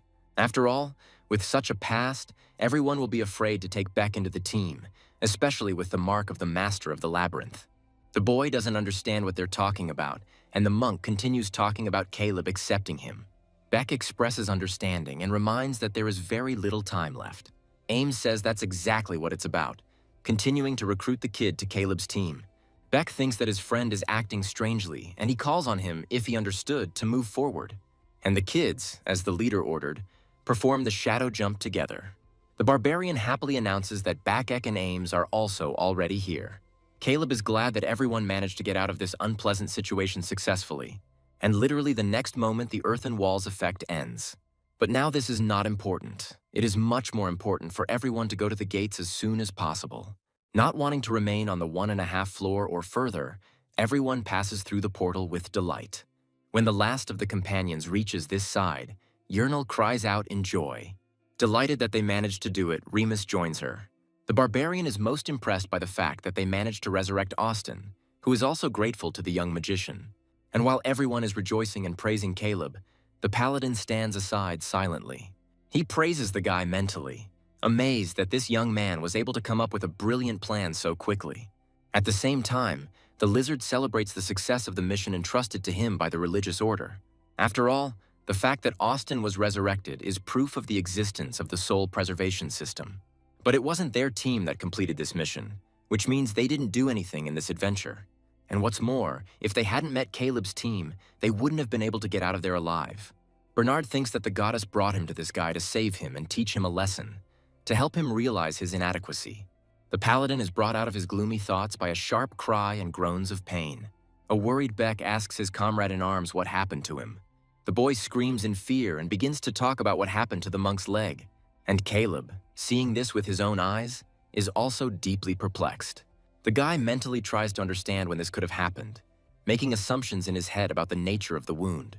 Destructive Ray is a third-class necromancy that destroys the heart and causes quick death. An image immediately pops into my head, which apparently is the cause of the terrible wound. Caleb asks why Ames remains silent, and he retorts that it wouldn't have changed anything. Beck asks his friend not to pretend, remembering how well he jumped from the roof of the temple. Remus asks Bernard to do something since he is a paladin, but he says he is helpless. Ames says he has a favor to ask Caleb to give the amulet to his wife. Remembering his promise, the man also asks to say that he is sorry that he was unable to fulfill it. Just as the guy is about to take the amulet, his interlocutor's hand falls with a crash. The guy is puzzled because he didn't even allow for something like this in his ideal plan. And Uernel, turning to his friend, informs him that the monk's heartbeat is becoming weaker and weaker. The paladin begins to pray to his goddess, and an awkward silence falls around. Caleb mentally orders himself to think, because for now the man is still alive. Going over the recent events in his head, the guy remembers that the raiders had something useful. He also recalls the words that someone died on the 1.5 floor. A glimmer of hope lights up in the boy's eyes as he considers the possibility that this might work. Throwing the man over himself, he orders Uernel and Bakek to follow him, and he mentally urges himself on, reminding himself that they don't have that much time. Bernard only has time to ask the already disappearing Caleb what he is going to do, but he no longer hears the paladin as he falls out on the other side of the gate portal. Noticing that Ames is still breathing, the guy is glad that he can still make it in time. But then the hairs on his back stand on end, foreshadowing something bad, and Caleb turns around abruptly. A thought crossed his mind that the sentinels were already waiting for them at the entrance to the gate. Glancing at Ames, the boy notices a barely noticeable flash of light that separates from the man's body, and she, jumping swiftly, rushes behind the administrator's back, already shining there. Caleb speculates that it is in this reliquary that the monk's soul is currently located. Footsteps are heard behind him, and the next moment 2 silhouettes appear next to the guy. Uernel promises to cover for his friend, and Beck asks if he has a plan. The guy responds by announcing his intention to revive Ames's soul. In response to this, Beck also wants to say something, but Caleb forbids it, asking him to just wait. And saying that, first of all, the attackers need to be stopped, the guy asks to hold out for 13 seconds. At this moment, the guards are already running towards them, throwing out shrill curses. Keeping them from getting close to him and his allies, Caleb fires dust explosion. Before the haze has time to clear, silhouettes of enemies begin to emerge from it. But this maneuver turns out to be irrational due to the punishment that befell the sentinels. There are 9 seconds left before the hourglass recharges, but Caleb is wasting no time. It seems to him that time is dragging on very slowly, and he is afraid that they will not be able to hold out. The guy's thoughts are interrupted by a male voice addressing him. A second one is heard from behind. Bernard says he can't let the guy die until he gets his reward from Nathaniel. The guy smiles and thinks that for the first time he is glad to see this lizard who loves to chat so much. A battle of endurance ensues between them and the sentinels with the administrator again. Caleb says that no matter how he sees it, it's pure madness. Under normal circumstances, he wouldn't put his life on the line, but now it was the only way to save the monk. And thinking that this is a chance not to be missed, Caleb notices that the hourglass has just become available. He asks Beck to jump out of the ambush to the administrator, steal his staff, and return. Rizik starts talking about the possibility of stealing this item, but he is interrupted, asked to trust. By activating the hourglass, Caleb plans to use telekinesis to lift the reliquary. He notes that telekinesis takes away action points equal to the time for that turn. Therefore, he needs to slowly and carefully fit into exactly 4 intervals. In his mind, the boy turns to Ames, remembering how he saved their team many times. Now it's the leader's turn to save his subordinate, but he needs to hold out a little longer to do so. Screaming that he will not let him die, Caleb orders Uernel to shoot the administrator with the lightning arrow. This way, all action points are used up and the mage's turn comes to an end. And then Caleb gives the order to Beck Eck, and Uernel thinks about his special arrows. Although she bought them before entering the labyrinth, she didn't think she would use them in this way. And when the unsuspecting administrator begins to writhe in pain, Beck arrives. Finding himself right behind the monster, the guy, at his own risk, uses steel. And then, like a swift arrow, he exhales. Rushing past his allies, informing the others that preparations are complete, Caleb orders everyone to return. While running, Bernard looks back to cover his comrades if necessary. Fortunately, this doesn't happen, and once on the other side of the portal, everyone brings their breathing back to normal. Caleb asks, just in case, if anyone else has fatal injuries or curses. But everything seems to be fine, and then the lizard asks what the guy is going to do. After all, there is no scroll of resurrection, and Bernard offers to continue the revival by returning from the labyrinth. But then the reliquary breaks, and Caleb gently counters, saying there is another way. One of the secret rooms in the labyrinth is the treasure room. These chests have a high chance of containing the items adventurers desire most. As he reaches into another chest, Caleb tells himself that he will definitely succeed this time. And indeed, the scroll of resurrection that they so desperately needed appears in his hand, causing Bernard's amazement. The lizard can't believe that Caleb even planned this, amazed at his knowledge of the labyrinth.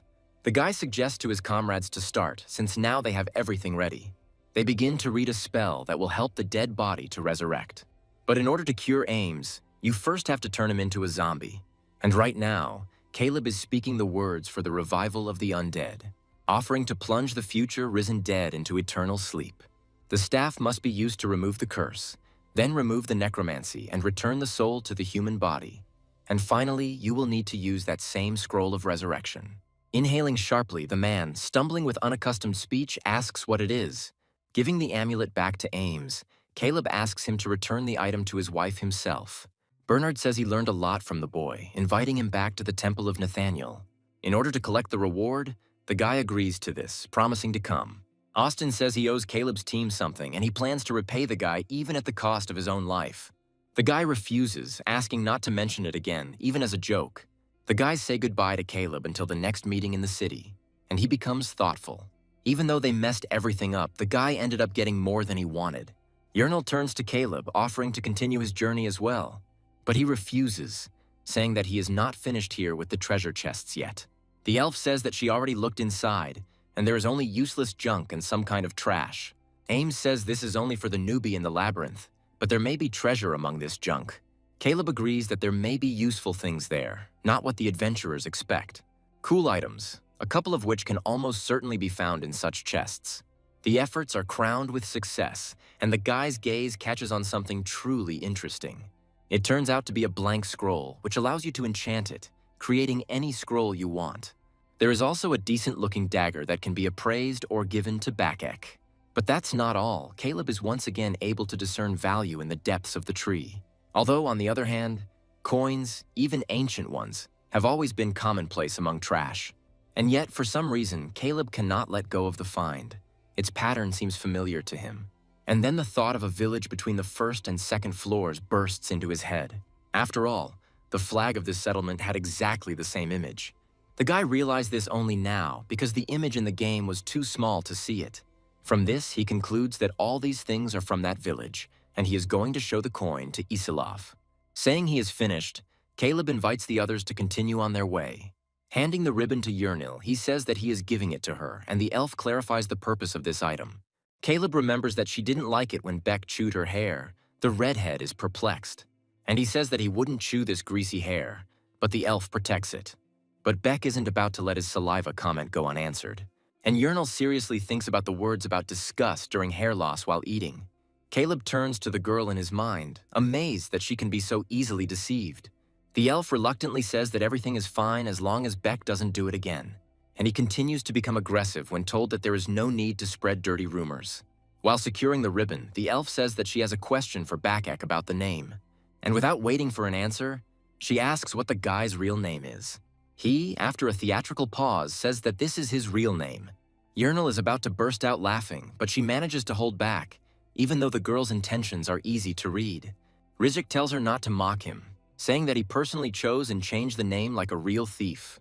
And the guy turns to Caleb for support, asking him if this isn't true.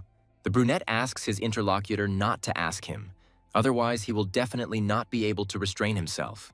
Later, Beck asks to follow him exactly, because there are many traps in this corridor. And Caleb mentally rejoices at how convenient it is to have such a thief on his team. With his sensitive hearing, Uernel picks up a suspicious sound and asks Caleb to wait. And the next moment, he skillfully eliminates several goblins with one volley. Now she suggests continuing on, and Caleb is amazed at the girl's unexpectedly acquired courage. Uernel expresses a suspicion that the labyrinth is changing, and she says that she heard the sound of a door opening nearby and then calls her to follow her.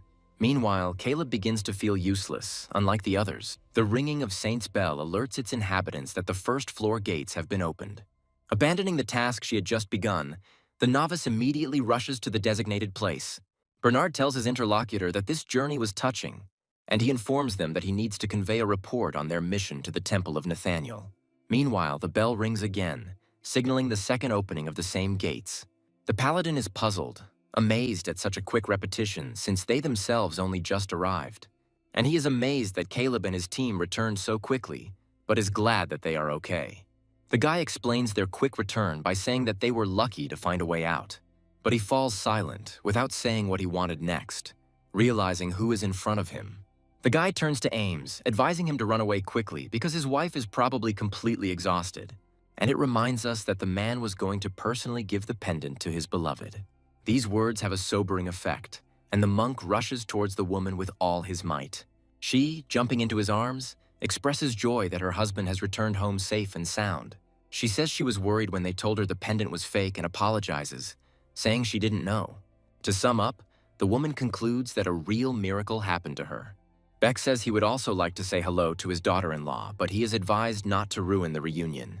Later, Uernel goes to the slave maintenance department of the Adventurers Guild, and after some time, looking at the treasured letters, he cannot believe his happiness. She finally received her certificate that she was now a free person.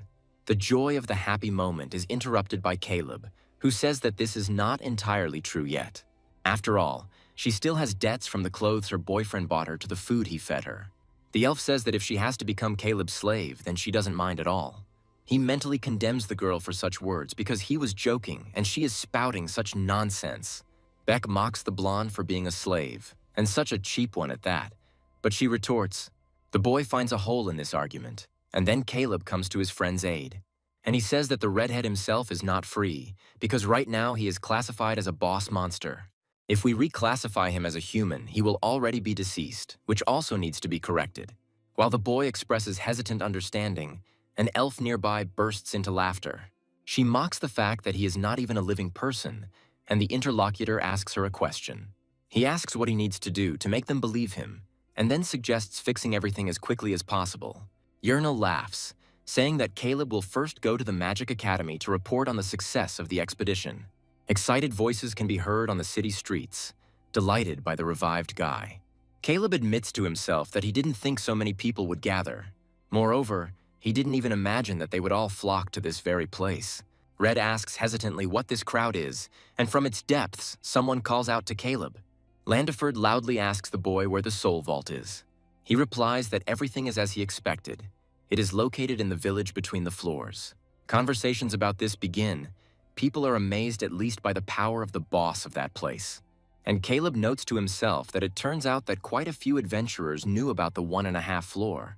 Lendiford says that he once almost died by entering there by accident. Vertinen, greeting Caleb and saying that Emma told him everything, expresses admiration. Those who heard the details and were hungry for them began to vie with each other to clarify the details. Caleb silently asks Vertanen to stop making a mountain out of a molehill. Later, while examining the object, Isilov asks about its former owner. Caleb says that this staff has access to a spell called Restore Undead. Observing the professor's surprise, the boy mentally understands what caused it. Isilov admits that he thought the expedition would take months. The man apologizes to the student because he completed an A-rank mission. Giving Caleb the staff, the professor instructs him to use this thing wisely. It will still come in handy. And Isilov also asks the guy to think about what he would like to receive as a reward for the mission. Just as Caleb agrees, there is an insistent knock on the door. Bursting in uninvited, Meldini says he rushed here as soon as he heard the news. Hearing the words that the Temple of Nathaniel is in an uproar, Isilov clarifies the details. Meldini replies that it's all about competition, since their student's success was resounding. The old man asks the boy to tell him everything without missing a single detail, and he becomes tense. Meanwhile, in the temple, Nathaniel asks his interlocutor to repeat what he just said. The cardinal is again told about the monk who was brought to the 1.5 floor on the verge of death. While his soul was preserved in the reliquary, the scroll of resurrection was found in the treasury. Hearing the words that Bakek was also resurrected, Servan asks how this is possible. He says he finds it hard to believe that all of this was pulled off by an ordinary first-level mage. Eigel admits that he himself would not have been able to come up with such an inventive method. Servan believes that the use of necromancy puts them in a difficult position. He thinks about the only reason they tolerated the undead and provided the resurrection scrolls. It was the support of Isilov's project, and Hran was the main institution responsible for souls. This same incident could lead to significant changes in the temple's policies and operations. Suddenly, the cardinal shifts focus, asking how Paladin Bernard is doing. They tell him that he looks very depressed. He even wrote that he did not contribute to the mission. He said that if it weren't for the magician who resurrected the dead team member, they wouldn't have gotten out of there. Bernard claims that he himself could not do anything, and gave his share of the payment to the others. The cardinal says that his sadness breaks his heart and asks the bishop to comfort the paladin. As if by the way, Servan asks the name of that magician, saying that he would like to observe him. Asking why it took him so long, Uernel admits that Caleb made her worry. The guy thinks about how this persistent Meldini kept him near him for 2 hours. When the elf asks if he is okay, Caleb answers with complete agreement. And soon a voice is heard from ahead, saying that its owner was waiting for this guy. Clarence says Avison has recovered, so their family is throwing a party today. The boy expresses the greatest respect to his brother's benefactor, to which the latter thanks his interlocutor. Saying that Uernel is also Avison's benefactor, he asks permission to join them. Clarence doesn't mind at all. On the contrary, his family will consider the abundance of guests an honor. Allowing them to come to them together, the guy turns around and leaves. Caleb asks the elf what's wrong with Bakek, but at first she doesn't understand what the guy means. And then he says that he left because he couldn't stand the constant presence of the magician staring at him. Caleb deduces that they will be at the party together and suggests that Uernel go. The elf says she is excited because this is her first invitation to a party, and the guy mentally rejoices at the sight of such a happy Uernel. But then she belatedly cries out, asking what they will wear to the reception with the noble gentleman. Even as he approaches the Britvan estate, Caleb notices the extraordinary beauty of this place. The doorman, politely apologizing, asks how they got in. The guy talks about an invitation to a party. The interlocutor apologizes again, realizing that these are their guests, and explains that people often come here in search of a mentor. Caleb attributes it all to the fact that he, unlike Uernel, came in his training uniform. When the gatekeeper asks to see their IDs, the elf is fired up with enthusiasm. The slightly puzzled guard says that he will report them, writing down the names of these gentlemen. In this way, he sends a message so as not to leave his workplace. Having received approval, the gatekeeper lets the couple through, and the first thing they hear is music. Seeing all this pomp, Caleb mentally admits that he came here for only 2 reasons. First, he wants to personally study the mages in high society and receive a reward for resurrecting Avison. And secondly, the guy needs to take a very close look at one magician. And of course, it is Professor Amber from his own magical academy. After all, Caleb remembers very well the day when he pulled a little prank on Meldini. And to this day, the gloating face of that man never leaves his memory. The moment the student called the professor a bastard, a voice nearby is heard addressing Caleb, glad that he has come. Clarence wonders how long ago it was, since he hasn't even received notice of it yet. The guy says it just happened and the message was sent using magic. Clarence says that sometimes there are delays and asks Avison to say hello to his savior. He thanks her, becoming delighted because he really wanted to see his classmate. Recalling recent events, Avison asks how Caleb managed to improve his skills so much. But the interlocutor is more interested in the guy's condition. He shares the results of the treatment taking place in the temple. And the boy's mother admits that she had long wanted to visit Caleb to express her gratitude. She is pleased to hear that he and Avison have gotten along. Caleb adds that he doesn't have any friends at the academy yet. The woman offers to show their guest the house, which makes the boy immensely happy. As he walks away, Caleb thinks that this is only to his advantage, since he should understand the structure of the estate. Amazed that there is even an elevator here, the guy praises Avison's house, who is surprised by this. Caleb notes to himself that he already has a rough idea of the structure of this estate. He assumes that the elf had formed approximately the same opinion, and that means now is the perfect time to put the plan into action. Caleb greets the professors, and Meldini greets the pride of their academy, Avison, in return. The boy hesitates, saying that Caleb fits that description better, but the professor retorts, and asking not to be so modest. He notes that they are both still in their first year. The old man turns to Professor Amber for support, but he gives a vague answer, and he asks how difficult it was to find the scroll of resurrection at the most necessary moment. Caleb chuckled to himself, thinking that he had been expecting this question for a long time. After all, Bernard and the temple do not talk about the existence of the compass, because information about legendary artifacts is carefully hidden. Caleb knows that if word gets out about this, serious problems could arise. The guy is sure that only one person knows about the existence of this thing. That's why he now says out loud that it was just pure luck.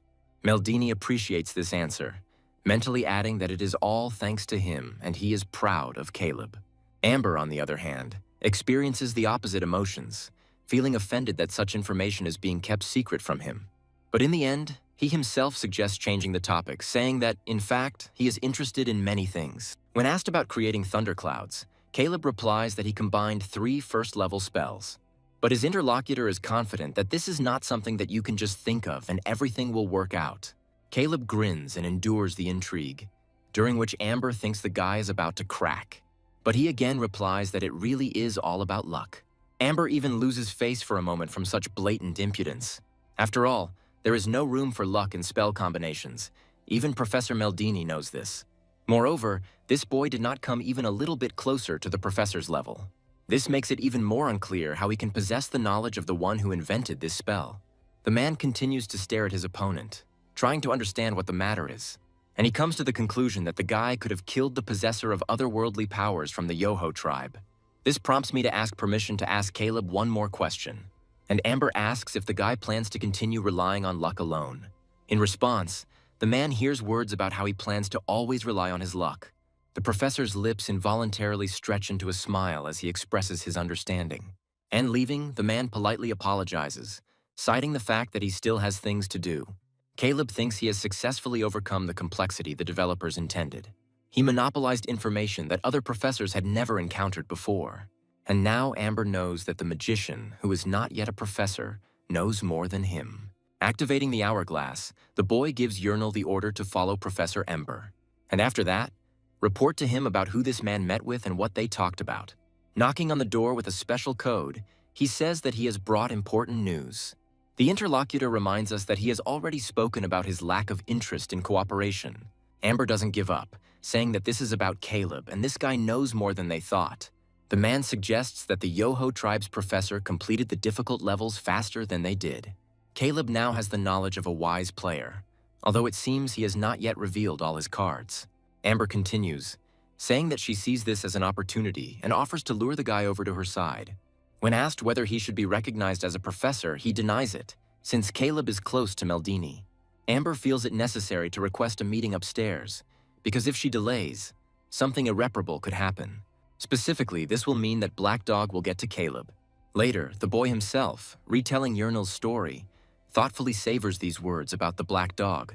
The elf is ashamed of having eavesdropped and makes excuses, but Caleb says everything is fine. He thinks that he has already heard about this criminal group, but does not understand why they need it. The fact that Amber finds the situation awkward suggests that there are also possessed people in the dog, and it doesn't look like they get along with the possessed at the Magic Academy. He is distracted from his thoughts about the need for more information by a general greeting.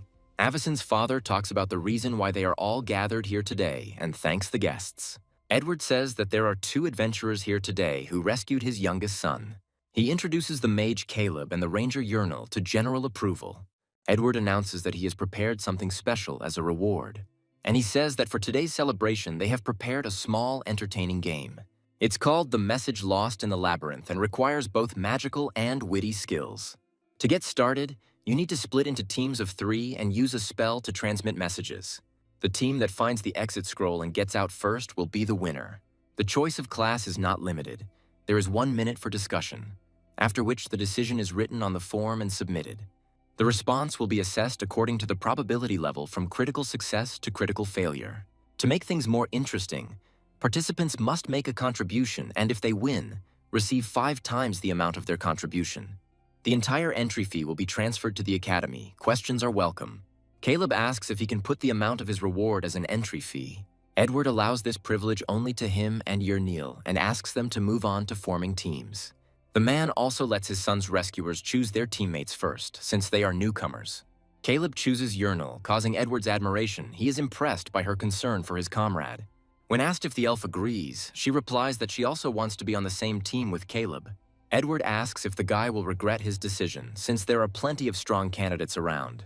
Caleb says there's a reason he chooses Uernel. She's the only ranger here. Edward laughs, encouraging the boy's ingenuity and saying that he installed a spell that interferes with the use of magic. And this applies to everyone except the lady ranger. Meldini jokingly reproaches the owner of the estate. He offers to choose the last participant, and Caleb immediately answers. And he chooses Isel Berthaven, Edward's eldest daughter, as the 3rd member of the team. As he replays the memories in his head, he not only thinks that this girl is a 5th-level mage, but also that that room, according to the younger brother, belongs to her. The girl has shown outstanding talent since childhood, so it's unlikely that she's obsessed, but this is still a great chance. But then Caleb begins to feel that he has attracted too much attention from Izel's fans, and the latter admits that she is not interested in this game itself.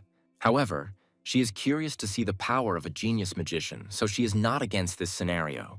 The competition participants move to the Britvan Estate Gardens, and Edward, informing them that there is only one exit scroll, wishes all the players good luck.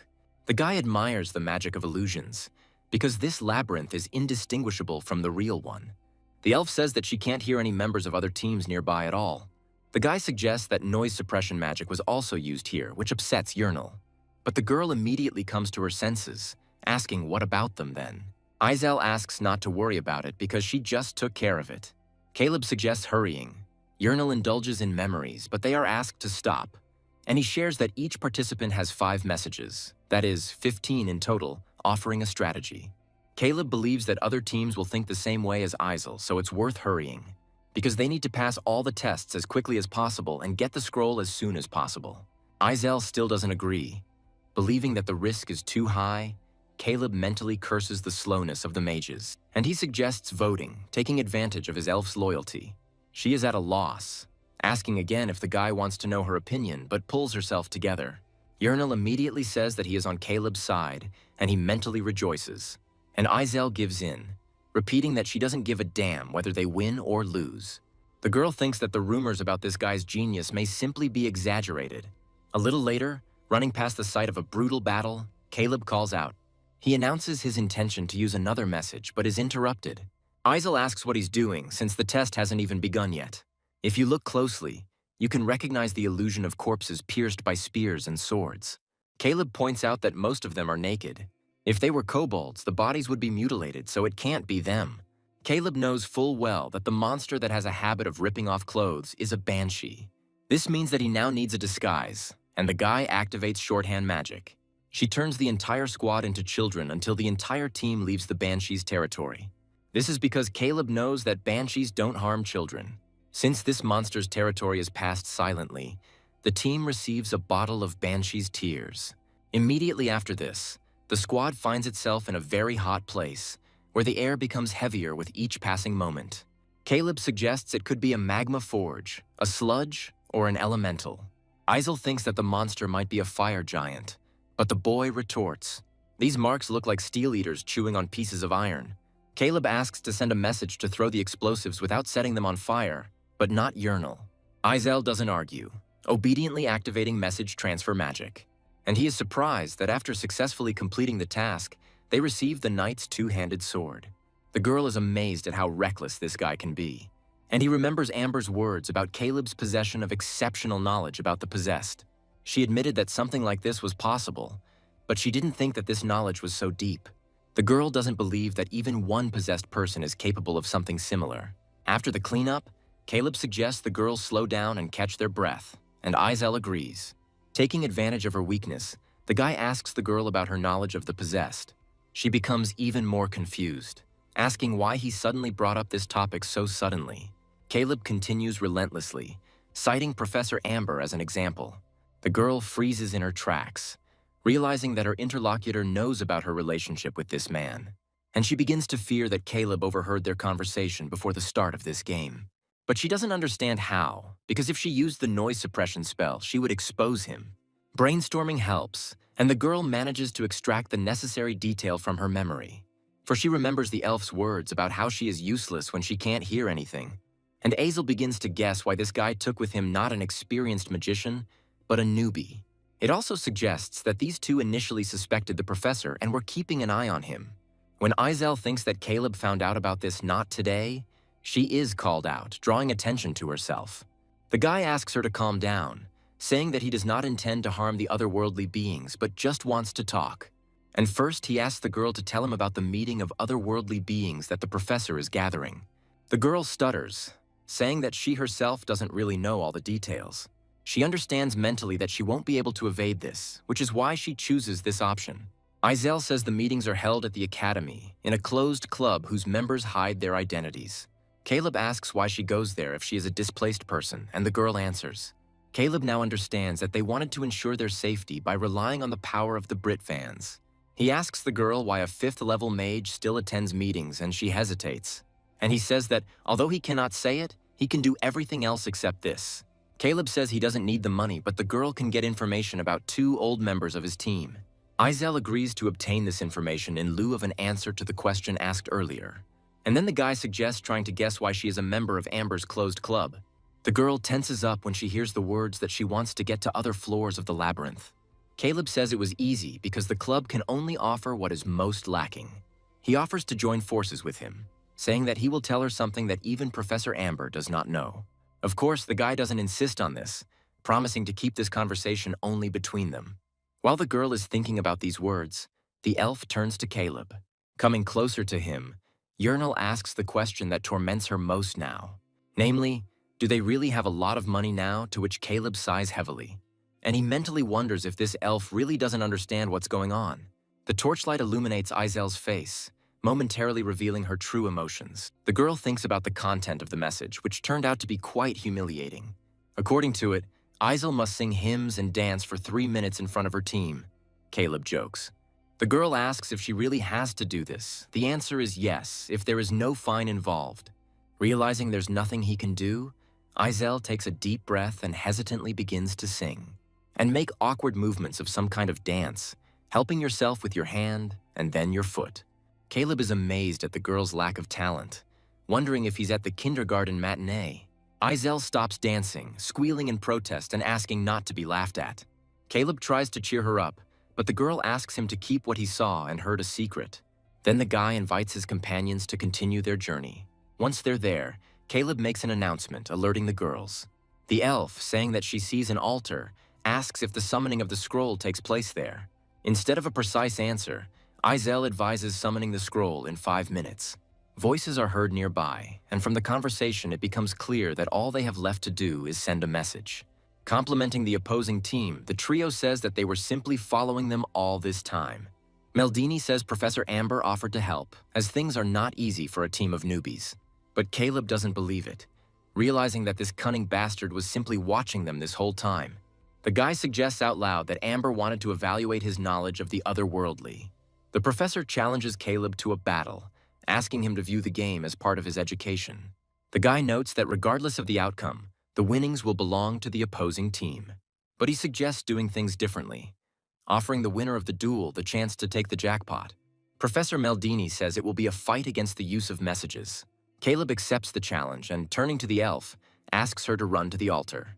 Instantly jumping up, Uernel agrees, asking Caleb to rely on her. But her opponent says that won't do and uses stenography, fire blast. Caleb also uses stenography in response, but only silence spell on Professor Haley. The latter cannot use spells for half a minute, and Meldini activates heavy charge. Also, when casting a spell within stenography, Izel uses Guardian's Shield. For some time, there is a desperate struggle in an attempt to break through the barrier.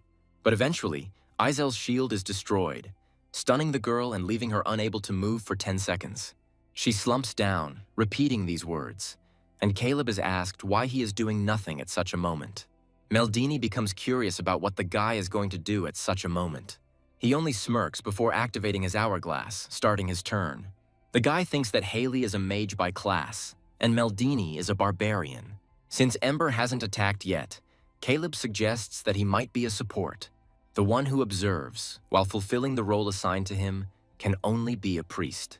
Caleb gives Uernel an order, according to which she, having noticed the scroll on the altar, must activate it. When the turn ends, Meldini feels the power of the silent mage, receiving a message about his own death. Convinced of the truth of the rumors, the professor turns to Amber, asking him to quickly resurrect himself. He starts to cast Phoenix Rise, but Caleb throws Banshee Tears at him. A piercing scream that seemed to come out of nowhere ruins all his plans. Meldini is also perplexed by what it is, although he desperately tries to figure it out. According to the message, a man struck by the Banshee's scream will be inflicted with a stun status for 20 seconds. Noticing movement on the altar, Uernel turns to Caleb, informing him of the scroll's materialization. The elf rushes to the artifact, intending to convey the message but does not make it in time. She is interrupted by Professor Haley, who performs a shorthand summon on the target. Slipping right from under Uernel's nose, the scroll rushes towards its summoner with lightning speed, and she receives a message about the successfully completed summoning, and the item itself is in her hand. Saying she is sorry, the woman praises the students who fought well and suggests ending the game. But just as she is about to deliver the message, she learns that she has been deceived by illusionary magic. The elf is surprised, inertly clarifying that this was not a real exit scroll. Caleb confirms this by saying that the real scroll hasn't even appeared yet, and turns to Uernel. She, touching the real exit scroll, carries out the message transmission. Later, Professor Meldini congratulates the winners on completing the game. Caleb thanks him, and the old man says goodbye to the student. Saying that it was fun, he says that he will look forward to their next meeting within the walls of the academy. A voice behind the guy says that what he did was cool. Addison admits that he has never seen anything like it before and suggests that they play together later. It turns out that this game was created by Edward specifically for his son, namely for his training. Now one thing becomes clear to Caleb, but he doesn't understand this attitude. Clarence agrees that it's unusual, but there's a reason the family treasures Avison. Even the Britvans were not spared the consequences of the labyrinth's breach 12 years ago. At that time, many people passed away, and there was great mourning, and it seemed that there was no escape from this darkness. But at that moment, they had a ray of hope in the form of 6-year-old Avison. Thanks to this boy, they were able to quickly recover, despite the fact that their pain did not go away. And even so, at that moment, this child managed to literally save the entire family. A voice is heard from behind, noting that the guy has said almost everything he wanted. Edward agrees with his eldest son and says that this is not the right place for the award ceremony. Inviting the company to follow him, the owner of the estate leads the young people into its depths.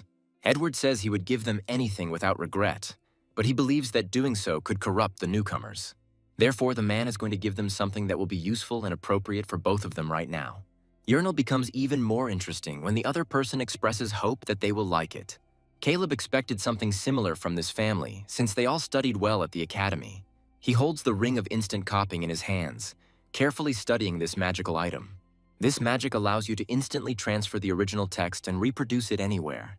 The guy is going to use the empty scroll that he found last time in the labyrinth. Uernel turns to her interlocutor, clarifying whether it is true that this can now be considered her thing. The elf is delighted with this new wrist guard for archery. While Caleb says that all this will be very useful to them, the man offers another 200,000 gold. This is 5 times the number of items they bet on during the game. The elf is afraid to imagine how much wrist protection would cost in that case. Caleb mentally agrees that such a sum would make the average person shudder. Edward, meanwhile, says that there is nothing more precious and saint than his own handshake. And if any difficulties arise, he allows you to contact him without hesitation. Shaking his interlocutor's hand, Caleb thanks him sincerely. They leave the office and continue on their way in complete silence. But Caleb's instincts pick up a signal on his radar, and the boy looks up. Turning to the guy, Izel asks if they will spare some time for her. And in his own chambers a little later, he uses a noise suppression spell. The girl says that what she is about to tell them is still unknown to anyone. As she approaches Caleb, Izel remembers his question about why she was with the otherworldly club. This is in order to get information from them by moving further into the labyrinth. Izel says that she needs this in order to end all the monsters. At 15, she was not just a gifted student, but the top student at the Magic Academy. And behind the student stood her grandfather, who spared nothing to support his beloved granddaughter. Alongside him is the otherworldly club, which taught the girl how to combine magic. Thanks to her innate talent and influential family, Izel was able to obtain unique information. The girl was sure that she would become the best magician in Saint until hell broke loose. On that day, 12 years ago, when the family estate was burning, her name was desperately called. And when they found her, they asked her to take the younger ones and run to the teleporter. The girl did not understand what was happening. Edward said there was no time for explanations, asking his daughter to act as quickly as possible. And at that moment, her inquisitive light eyes caught how her grandfather's figure rolled across the ground. Izel screamed at the man, but he didn't answer, knowing what it would cost. And from the hot smoke, a dark figure appeared, slowly but surely approaching the grandfather. He turned to his family at the very last moment only to keep them safe. Having shouted out the words that the labyrinth had broken through, the man stopped short. After all, the sound of his voice was interrupted by the clear swing of the enemy's blade, which foreshadowed death. Edward was taken aback for just a moment, but just as quickly pulled himself together. Pushing his daughter into the portal, he told her to take care of her younger brothers. The girl didn't even have a voice when she heard the instruction that they absolutely had to survive. She was only able to put words together into speech when her father was almost out of sight. Izel believes that the blame for all of this lies entirely with her, due to her connection with the otherworldly. That's what she thought. But now she blames monsters for everything, and people still haven't understood that. Izel screams when he talks about not just wanting to kill the monsters, but to destroy the labyrinth altogether. She recalls that even her father appreciates the benefits of the labyrinth, believing that feelings should not interfere with control. Even the Ember Club gave up, claiming they couldn't get rid of the monsters. Izel is sad that there is not a single person who could support her dream. Caleb wonders if the club is still providing information to this girl. And when Izel says that she wants revenge, the guy understands that these people are manipulating her feelings of guilt. But he doesn't understand why she doesn't make long-term plans, because it's profitable. Why take risks? He hints at this to Izel, and she suggests that she might simply be used for their own purposes. She says that after killing the master of the labyrinth, the otherworldly will be able to return home.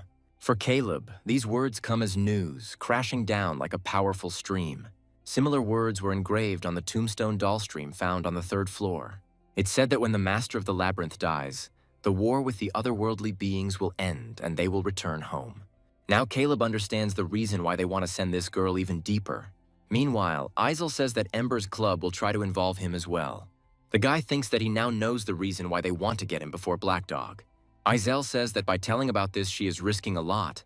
Caleb thanks the girl for her courage. She asks the same question, clarifying that they are now on the same team. Caleb chuckles before answering, pausing dramatically. And then he confirms the girl's words, agreeing that they are now in the same boat. They shake hands after Izel expresses hope for a fruitful collaboration. It's not visible from here, but what's now sparkling in the sky is far from a star. Landing nimbly on a branch, the elf crouches, concentrating and bracing herself. Noticing a target ahead of her, she suddenly takes off, rushing towards it.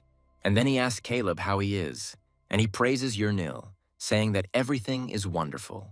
The guy thinks that the ability to teleport short distances is suitable for an elf. She also asks what Caleb is going to do now. He says that he is still thinking about it. It's all because of Azel's words, and the guy was truly sincere in agreeing to cooperate with her. He thinks that no matter how great a magician he becomes here, he does not belong here. The most concerning thing, and the question of whether the otherworldly ones follow it, is the 2-week rule. Caleb suggests that there might be a way or a loophole to get around this rule. Uernel asks if Caleb wants to defeat the master of the labyrinth, but there is not enough information yet. First of all, the guy wants to personally examine the stone that their new ally spoke about. There's no need to rush yet. The most important thing is to sort everything out and make a plan. For example, the answer to a secret that will be discovered in the labyrinth by chance may be encrypted on that stone. Caleb wants to check everything out himself before Ember's club contacts him personally. Uernel admits that she couldn't fully understand everything that Izel was talking about, but she is absolutely sure that her comrade will be able to defeat the master of the labyrinth. The guy thanks his interlocutor for the praise, and she calls meeting him in the labyrinth the greatest success. The elf says that until recently she only worked and barely made ends meet, and she could not even dream that she would ever be able to attend a reception with the nobility. Hearing the words about the cost of the dress, Caleb thinks that the reason for the purchase was to not stand out. Meanwhile, Uernel says that together they can reach the farthest floors, and the elf begs her companion to take her with him. And then she quietly admits that she tries very hard not to be a burden to him. Caleb looks at this kind and naive girl for a while, doing nothing. And then a smile appears on his lips at the thought of how he needs to get to the master of the labyrinth as quickly as possible. Sometime later, his name is shouted out in the dorm, calling out to him. Asking what happened, he hurries to meet Uernel, but freezes in indecision. The elf asks him to help her with her dress because the zipper on her clothes is stuck. She asks him if the guy can just lower her down. Caleb agrees to watch, and Uernel quickly asks if it really isn't working. He concludes that more effort is needed, and the girl is afraid that the lock might break. As soon as Caleb does this, the clasp suddenly drops down with its characteristic sound. The elf screams in embarrassment and, continuing to scream, tries to hold on to her dress. The guy screams along with her, just as embarrassed as she is, and tries to fix the situation. Apologizing, he helps her cover up the embarrassing thoughts in her head. From the outside, it probably looks completely different from what it actually is, and Caleb mentally sighs with relief that no one can see them now. But these conclusions are made hastily, because the door opens and a drawn-out and puzzled interjection is heard. Back-Ek asks the couple what they are doing here in the pitch darkness. Uernel asks what he's doing here, and Caleb tells her that he called this guy. The elf throws them both out, asking how much longer they intend to stand there. Rizik sheepishly asks if he really just ruined everything for them, and Caleb grieves over the lost room. Saying that it's just a misunderstanding, the brunette asks his interlocutor not to think about anything strange. He advises the boy to take a rest and begins to talk about how he has neither money nor a home. Beck chuckles, saying that he now understands why Ames decided to be with this guy at the party. And he, saying that from now on he will call Caleb bro, asks to also accept him into his team. He says that he would be glad to do this and promises to contact Ames with an offer to go to the labyrinth together. Beck isn't sure if Ames will succeed, and his interlocutor asks why. Rizik replies that the monk's wife was very shocked when she found out that the guy had come back to life. And now she says that she will never let them go into the labyrinth again, and Caleb wants to talk to the woman about it. With similar thoughts, the next day the guy goes to Ames's house, and the latter's wife, apologizing, refuses, saying that the children need their father. She is not going to let her husband go to the labyrinth even for thousands of gold. And for a while there is silence in the room, during which Caleb thinks hard. He's considering a minimum guaranteed income that includes the contract fee for the first floor. Ames reminds his wife that the children will need money for education, but she doesn't care. And amidst the shocked cries, Caleb offers the family 10,000 gold. Ames asks to hold his horses, because such money can only be earned in a few trips to the first floor. The woman begins to shake with rage, assuming that Caleb is trying to bribe her. Having calmed down a little, she comes to the conclusion that this payment is not for the first floor at all. Under the woman's sullen gaze, Caleb agrees with these words, confirming them. Beck asks her not to worry so much because the second floor is not that difficult either. With the genius newbie and the magician by his side, he and Ames could easily overcome the second floor. But hearing the words about the third floor, the boy becomes puzzled. He himself finds it difficult to believe it. Words fly over the city about how difficult it was for him to obtain his wife's permission. But Ames himself is now worried because they need the appropriate equipment for the third floor. He believes that for their own safety, it would be good to have a magic rank artifact. But these are only sold at auctions, and that won't be held anytime soon. Beck believes that if you can't buy something, you can always borrow it, and he knows a lot of good places for that. Caleb finds the rent expensive, and it's not profitable for them. Uernel asks what they should do then. The guy has an idea and asks his friends to wait for him a little. Thinking about what he could do, he goes straight to the temple of Nathaniel. The bishop says he heard from Bernard that the other man had actually taken over his mission. He was going to reward the young man adequately, and now he asks if he really wants magical equipment. In an apology to Caleb, Egil says that this request cannot be granted, and his interlocutor clarifies whether this is not what was originally intended for the paladin Bernard. And as far as the guy remembers, he was supposed to be given a share of the lizard. The bishop hesitantly confirms these words. And Caleb asks what Nathaniel, the goddess of private contracts and deals, would say about that. Egil laughs nervously, admitting that his interlocutor has caught him out and asks to speak. Realizing that it is not in the bishop's interests for bad rumors to spread about the temple, Caleb expresses his will. Returning to his comrades, the leader asks them how long they waited, showing goodness. Among the new items is equipment suitable for each of the group members. Beck asks Caleb if he really made that much money in the labyrinth alone. And he, smiling mysteriously, answers, saying that this is not all. These items were received as rewards not only from the church, but also from the academy and others. This dagger was obtained from the treasury, and it also has magical properties. Ames becomes curious about what rewards can be obtained on the third floor. Caleb says that he didn't give the monk's family 10,000 gold pieces for nothing, and he asks to send his child to a decent school, and this completes the team's preparation. Caleb suggests that in a few days, when the labyrinth opens, they climb to the third floor, and so they do, wandering through the corridors of the dungeon after the designated time has passed. In this place, eerie sounds can be clearly heard and a musty smell hangs like a thick wall. Even though Caleb had been here several times, the uneasy feeling from entering still lingered. He wonders if he will ever be able to get used to this. Turning to Uernel, the guy asks the girl why she didn't wear a wrist guard. She says that it is there, but hidden under gloves, because this thing is expensive. When Caleb answered whether this was really necessary, the elf responded with an unconditional affirmation. She's afraid that someone might try to steal her wrist guard. Beck informs his companions that this gate leads to the second floor of the labyrinth. Ames reminds that people should enter one at a time with 3-second intervals. Uernel suddenly becomes thoughtful and almost immediately turns to his leader. A memory from the relatively recent past comes to mind against my will, and the girl expresses fears that when they go inside, bandits will be waiting for them. Caleb agrees that it is possible, and that means the first one in is the most vulnerable. Then Uernel begins to worry about the question of which of the team will go to the gate first. Caleb responds by saying that safety is their priority right now, and he asks Ames to go first, but only with the steel umbrella prepared in advance. Caleb is about to go second, and the monk asks him the reason for this. Beck agrees with his friend that the magician should be last and he second. But Caleb objects, and the monk agrees with the more knowledgeable one, notifying his friends that he is entering. The guy thinks that if anything happens, Ames won't be able to fall in some measly 3 seconds. And perhaps no one will fall, because it is difficult to deal with a prepared person. The smartest thing to do is to target the second one and kill him. But in general, no one knows what might happen. As he says he's coming in, Caleb remembers that he has the hourglass. Finding himself on the other side, the guy tenses up, calling out to Ames in a low voice. And he asks how it happened, but the man says that he had nothing to do with it. Caleb agrees that it would be strange to deal with 4 of them at once in 3 seconds. The monk suggests that these are the bodies of those killed by robbers, but his interlocutor denies this possibility. After all, robbers would not act in such a careful manner. Caleb mentally notes that 2 of the 4 died from stab wounds, so nothing out of the ordinary. However, if you look at another couple, the situation changes radically. It appears they were affected by a second-tier necromancy spell, Corrosive Tumor. His fellow sufferer has unfocused eyes, which is unlikely to be a physiological feature. And the guy assumes that this unfortunate man was finished off by the necromancy self-destruction of cells. This suggests that there is someone on the 2nd floor of the labyrinth who has mastered 3rd-tier spells.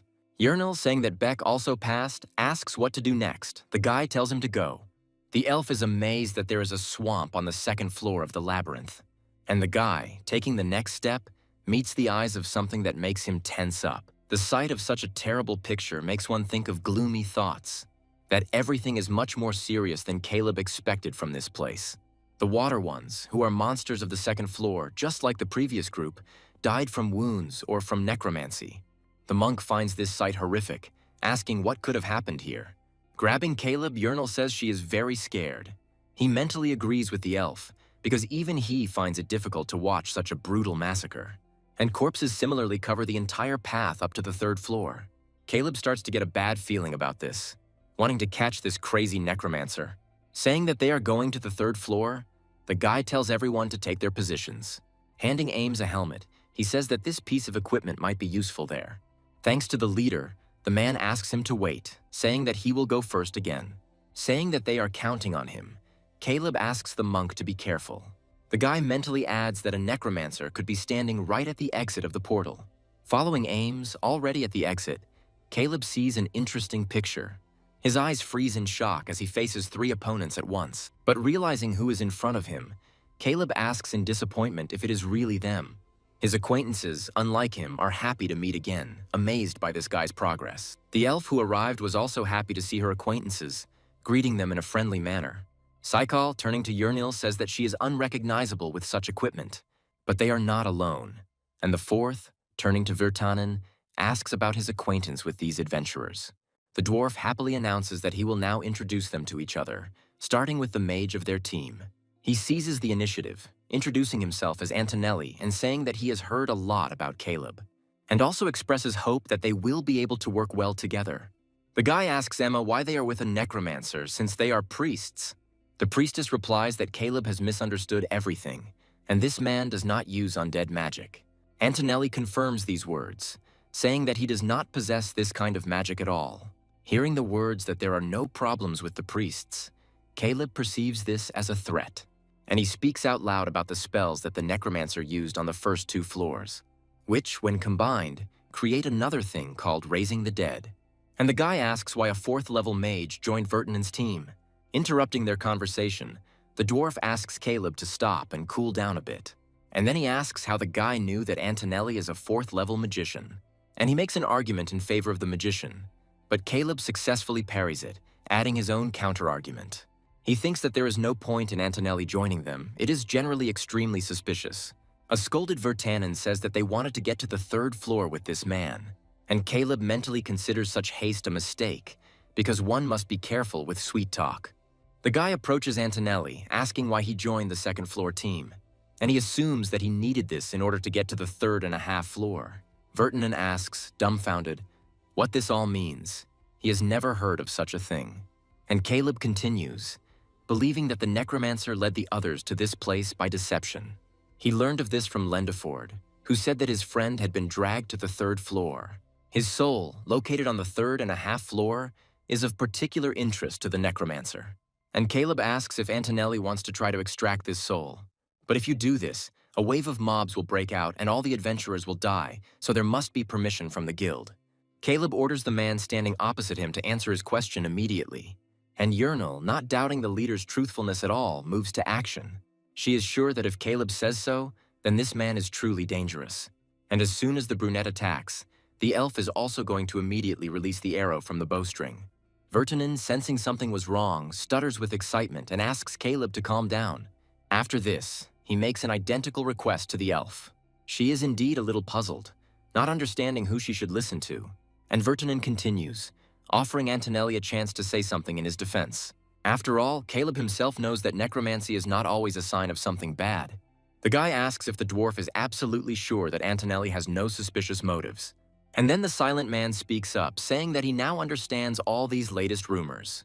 He admits that the guy's conclusions are reasonable and honestly admits that they are all going to the 3.5 floor. Since it was their first time on the 3rd floor, the magician thought that they would easily follow his instructions. He apologizes for hiding it all and says he didn't mean to hurt them. Antonelli expresses confidence that none of them will be harmed, but he needs help. Saikal asks if he really thinks they are all idiots now and if they will really come with him. Caleb corrects the Beastman, saying that they could go with Antonelli. Since this is the group's first time on the 3rd floor, they may not know one thing, namely, that adventurers often fall under the confusion spell. The priests have protection, but if something goes wrong, you can only come to your senses on the 3.5 floor. Ames now understands why the leader will ask him to wear this torch helmet. Uernel asks how this scoundrel could deceive them while planning something dangerous. He says that this is a misunderstanding, and everything is not at all as they all thought. He talks about another reason, and Caleb, asking about it, learns about another adventurer. The latter is a friend of Antonelli, and both were members of Lendeford's crew. Several years ago, 3 adventurers arrived here from the east. Besides the swordsman, they included the spirit tribe Taoist Tiger Lily, and the last one was a warrior from the goblin tribe, whose name was Kitlali. They explored the 3rd floor together for some time, but Antonelli later left the team. After this happened, the team lost one of their comrades, Kitlali. The 2-person team broke up because they started blaming each other. Hearing the words about the gut labyrinth theory, the dwarf thinks about its meaning. Caleb recalls something very similar being featured in the teaser for the game. It turns out that as they move further and further, the commands gradually begin to be digested like fats in the intestines. And so they reach the master of the labyrinth himself, who will absorb the most nutritious adventurer. Antonelli notes among all this multitude the theory of the beginning of digestion of the group. After all, when he left, he lost his comrade, and so the entire group was digested. But its leader did not give up despite this, continuing to challenge the labyrinth again and again. Addressing Caleb, the magician says that Lendeford's life is in danger and he is doing everything for him. Uernel says he accepts this reason despite the deception. Caleb asks if he can ask Lendeford to confirm these words, and the answer is yes. He is even offered to send a message, and the guy takes advantage of this opportunity. Uernel says they can't just stand and wait. He suggests meeting Lendeford in person. Emma agrees, saying that she doesn't think Antonelli's words are lies. And then the man says that his former leader cannot use message magic. Then Caleb begins to doubt his unshakable confidence in his mind. And just as he starts to apologize, a reply to the message sent arrives. Lendeford doesn't know who Antonelli is, saying there was no such person on their team. As unpleasant shivers begin to creep up my spine, Antonelli speaks up. The man says he could have just left things as they were instead of going through the motions. And as if by chance, he remarks that it seems they have already assimilated. Saying they have problems, the man is going to use the skeleton armor. But Caleb manages to stop time with the hourglass, exhaling dejectedly. He becomes convinced that he is right about necromancers using souls to customize magic. The guy concludes that the news of Beck's resurrection reminded Antonelli of the 3.5 floor, And the necromancer's most coveted trophy is the strongest soul, namely the boss of the third floor. This man resorted to the most brutal methods to obtain souls without hesitation. And he doesn't care at all that Virtanen's team could be completely destroyed. If a wave of monsters had attacked, Antonelli would have simply fled to the fourth floor and that would have been it. And now the guy is thinking about what to do with this rotten person. To avoid any problems later, it would be good to finish off the necromancer in one turn. But if you can't kill him, the best option would be to immobilize him with the superconductor. And even though they have a difference in levels, Antonelli will definitely get an electric shock from 4 discharges. On top of that, the guy asks Uernel to shoot the hand in which the necromancer holds the magic wand. And having thus exhausted all his action points, Caleb ends his turn. And Antonelli, screaming in pain, unclenches his fingers, releasing his magic wand. When it falls to the floor with a corresponding sound, the man rushes after it, screaming. And just as he manages to grab it, an arrow already fired from the bow pierces his hand. Having carried out Caleb's orders, the elf prepares for the next one. And the man throws his weapon into his other hand, not wanting to let go again. However, disappointment awaits him again, and Antonelli, surprised, tries to understand what is wrong. The thing is that Bakek cut the man's wrist in his swift dash. And before he even has time to come to his senses, a new enemy is already approaching, getting ready to attack. The monk manages not only to knock the necromancer down, but also successfully immobilize him. Everyone surrounds their enemy, no longer believing him completely, but he does not give up. Asking them to stop, the man is going to try to justify himself again. But Caleb, grabbing Antonelli by the hem of his cloak, reveals what he was hiding. This scroll of ladder is usually used for escape, helping to teleport to the ladder, respectively. From this, it becomes obvious that the necromancer had been preparing in advance for the monster's breakthrough. And while Uernel and Caleb are discussing this, Antonelli asks for salvation. He confirms that he tried to illegally obtain souls, but sees nothing irreparable here. Strengthening his own faith, the man notices that he has not yet harmed anyone. He asks Emma to save him, reminding her that they are on the same team. The priestess begins to recite the terms of the contract he signed in a frighteningly calm tone, and it reminds that any actions that could lead to a disaster in the labyrinth are prohibited. And in case of failure, the person who committed the crime may be executed by other adventurers. Exhaling heavily, Virtanen silently approaches his former ally, and swinging his arm, he tells Antonelli that he is truly sorry. Looking at the blood staining the blade of his weapon, the dwarf thinks about something he could never have imagined. Initially, he really doubted Antonelli's proposal because he was at a higher level than them. But I made a bet on trusting his reputation, achievements, and merits. And although Virtanen could not help but believe the necromancer's deception, he now feels a sense of shame. Caleb says he understands why they wanted to protect this man, and he asks them to return to the second floor, because first they need the appropriate equipment. For now, this place is too dangerous for their team. The dwarf agrees, promising to repay the boy for saving him when they meet in the city another time. Thanking him, they leave, and Virtanen thinks about how this kid has surpassed them in just a month. Calling Caleb a talented adventurer, Ames admires him. Bakek echoes his bro's words, saying that it was really cool. Hearing the elf's giggles, Caleb asks her what's wrong with her. She admits that she was ready for battle as soon as their leader suspected this necromancer. Caleb asks her incredulously to clarify this question, to which he receives a positive answer. The elf continues, saying that she has 100% confidence in her leader. And she starts bragging about how she immediately pulled the bowstring and shot the necromancer right in the hand. Thinking about what he told her, the guy suddenly notices something curious. Looking at this item, he remembers that it was quite useful during the game. And in general, this necromancer's inventory can be called a walking treasure trove, because he is a level 4 necromancer.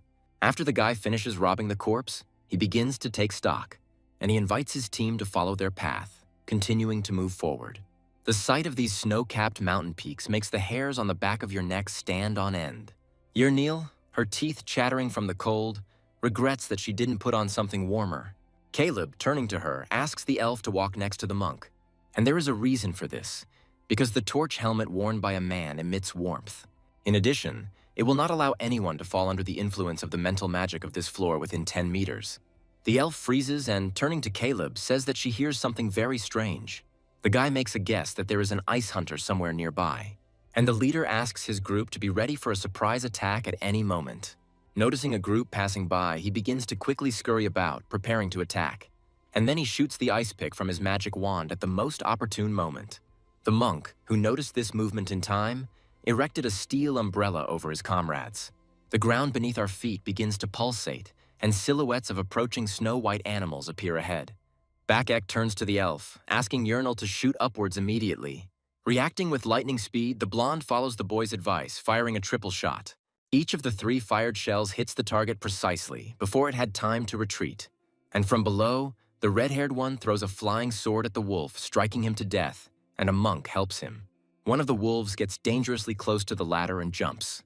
But he, not intending to give up so easily, resorts to the help of the destruction of Gaia. With one powerful and wide blow, Ames manages to get rid of several monsters at once. And Caleb thinks that even though it's an ice hunter, they already have a tactic ready. He himself is not going to sit on the sidelines, helping his comrades with the dust explosion. And at some point he hears Beck's puzzled voice addressing him. By saying it's so huge, the boy prompts Uernel to question the item's classification. Caleb mentally agrees that it would be difficult to find anything similar on the first 2 floors. The boy enthusiastically rushes towards the ice hunter, wanting to get his stone too. But in the process, he freezes and stops, and then cries out in admiration. The thing is that Beck sees not only an item of this size for the first time, but also a C-rank item. Caleb mentally notes the excitement of the elf and the redhead, as well as Ames's calm. But he is already looking forward to having the first payment for his son's education in his hands. Letting out a heavy sigh, Caleb mentally noted that the big guy was there too, and the inspired elf suggests catching another ice hunter. The trio runs away to the joyful cries of Beck about how they will be rich and the bewilderment of the leader. He, more for himself, asks his children to be more careful. Sharp blades cut through the air, warning their prey for the first and only time. The second one turns out to be much more serious, knocking a roar of pain out of the ice hunter. The creature says that it uses frost protection magic, but not without caveats. Fog of the Kappa tribe cries because his feet are literally freezing from the cold. They ask him to put on shoes, calling him an idiot, but he objects because Kappas don't wear shoes. The fox notices that he already had frostbite. Her name is Sophia, and she is from the fox tribe. Fog states the fact that he is a Kappa with a puzzled expression, trying to sound more confident. 3 days have passed, and their team still can't find the stairs between the floors. They start talking about changes, but Fog stops them, crying out in bewilderment. He can't believe his eyes when he rhetorically asks if this is really the 3rd floor. After carefully examining the corpse's robe, Sophia notices that it belongs to a 4th-level mage. Noticing a familiar piece of paper, the man approaches it, picks it up, and reads it. It actually does contain a message that he himself sent to Caleb recently.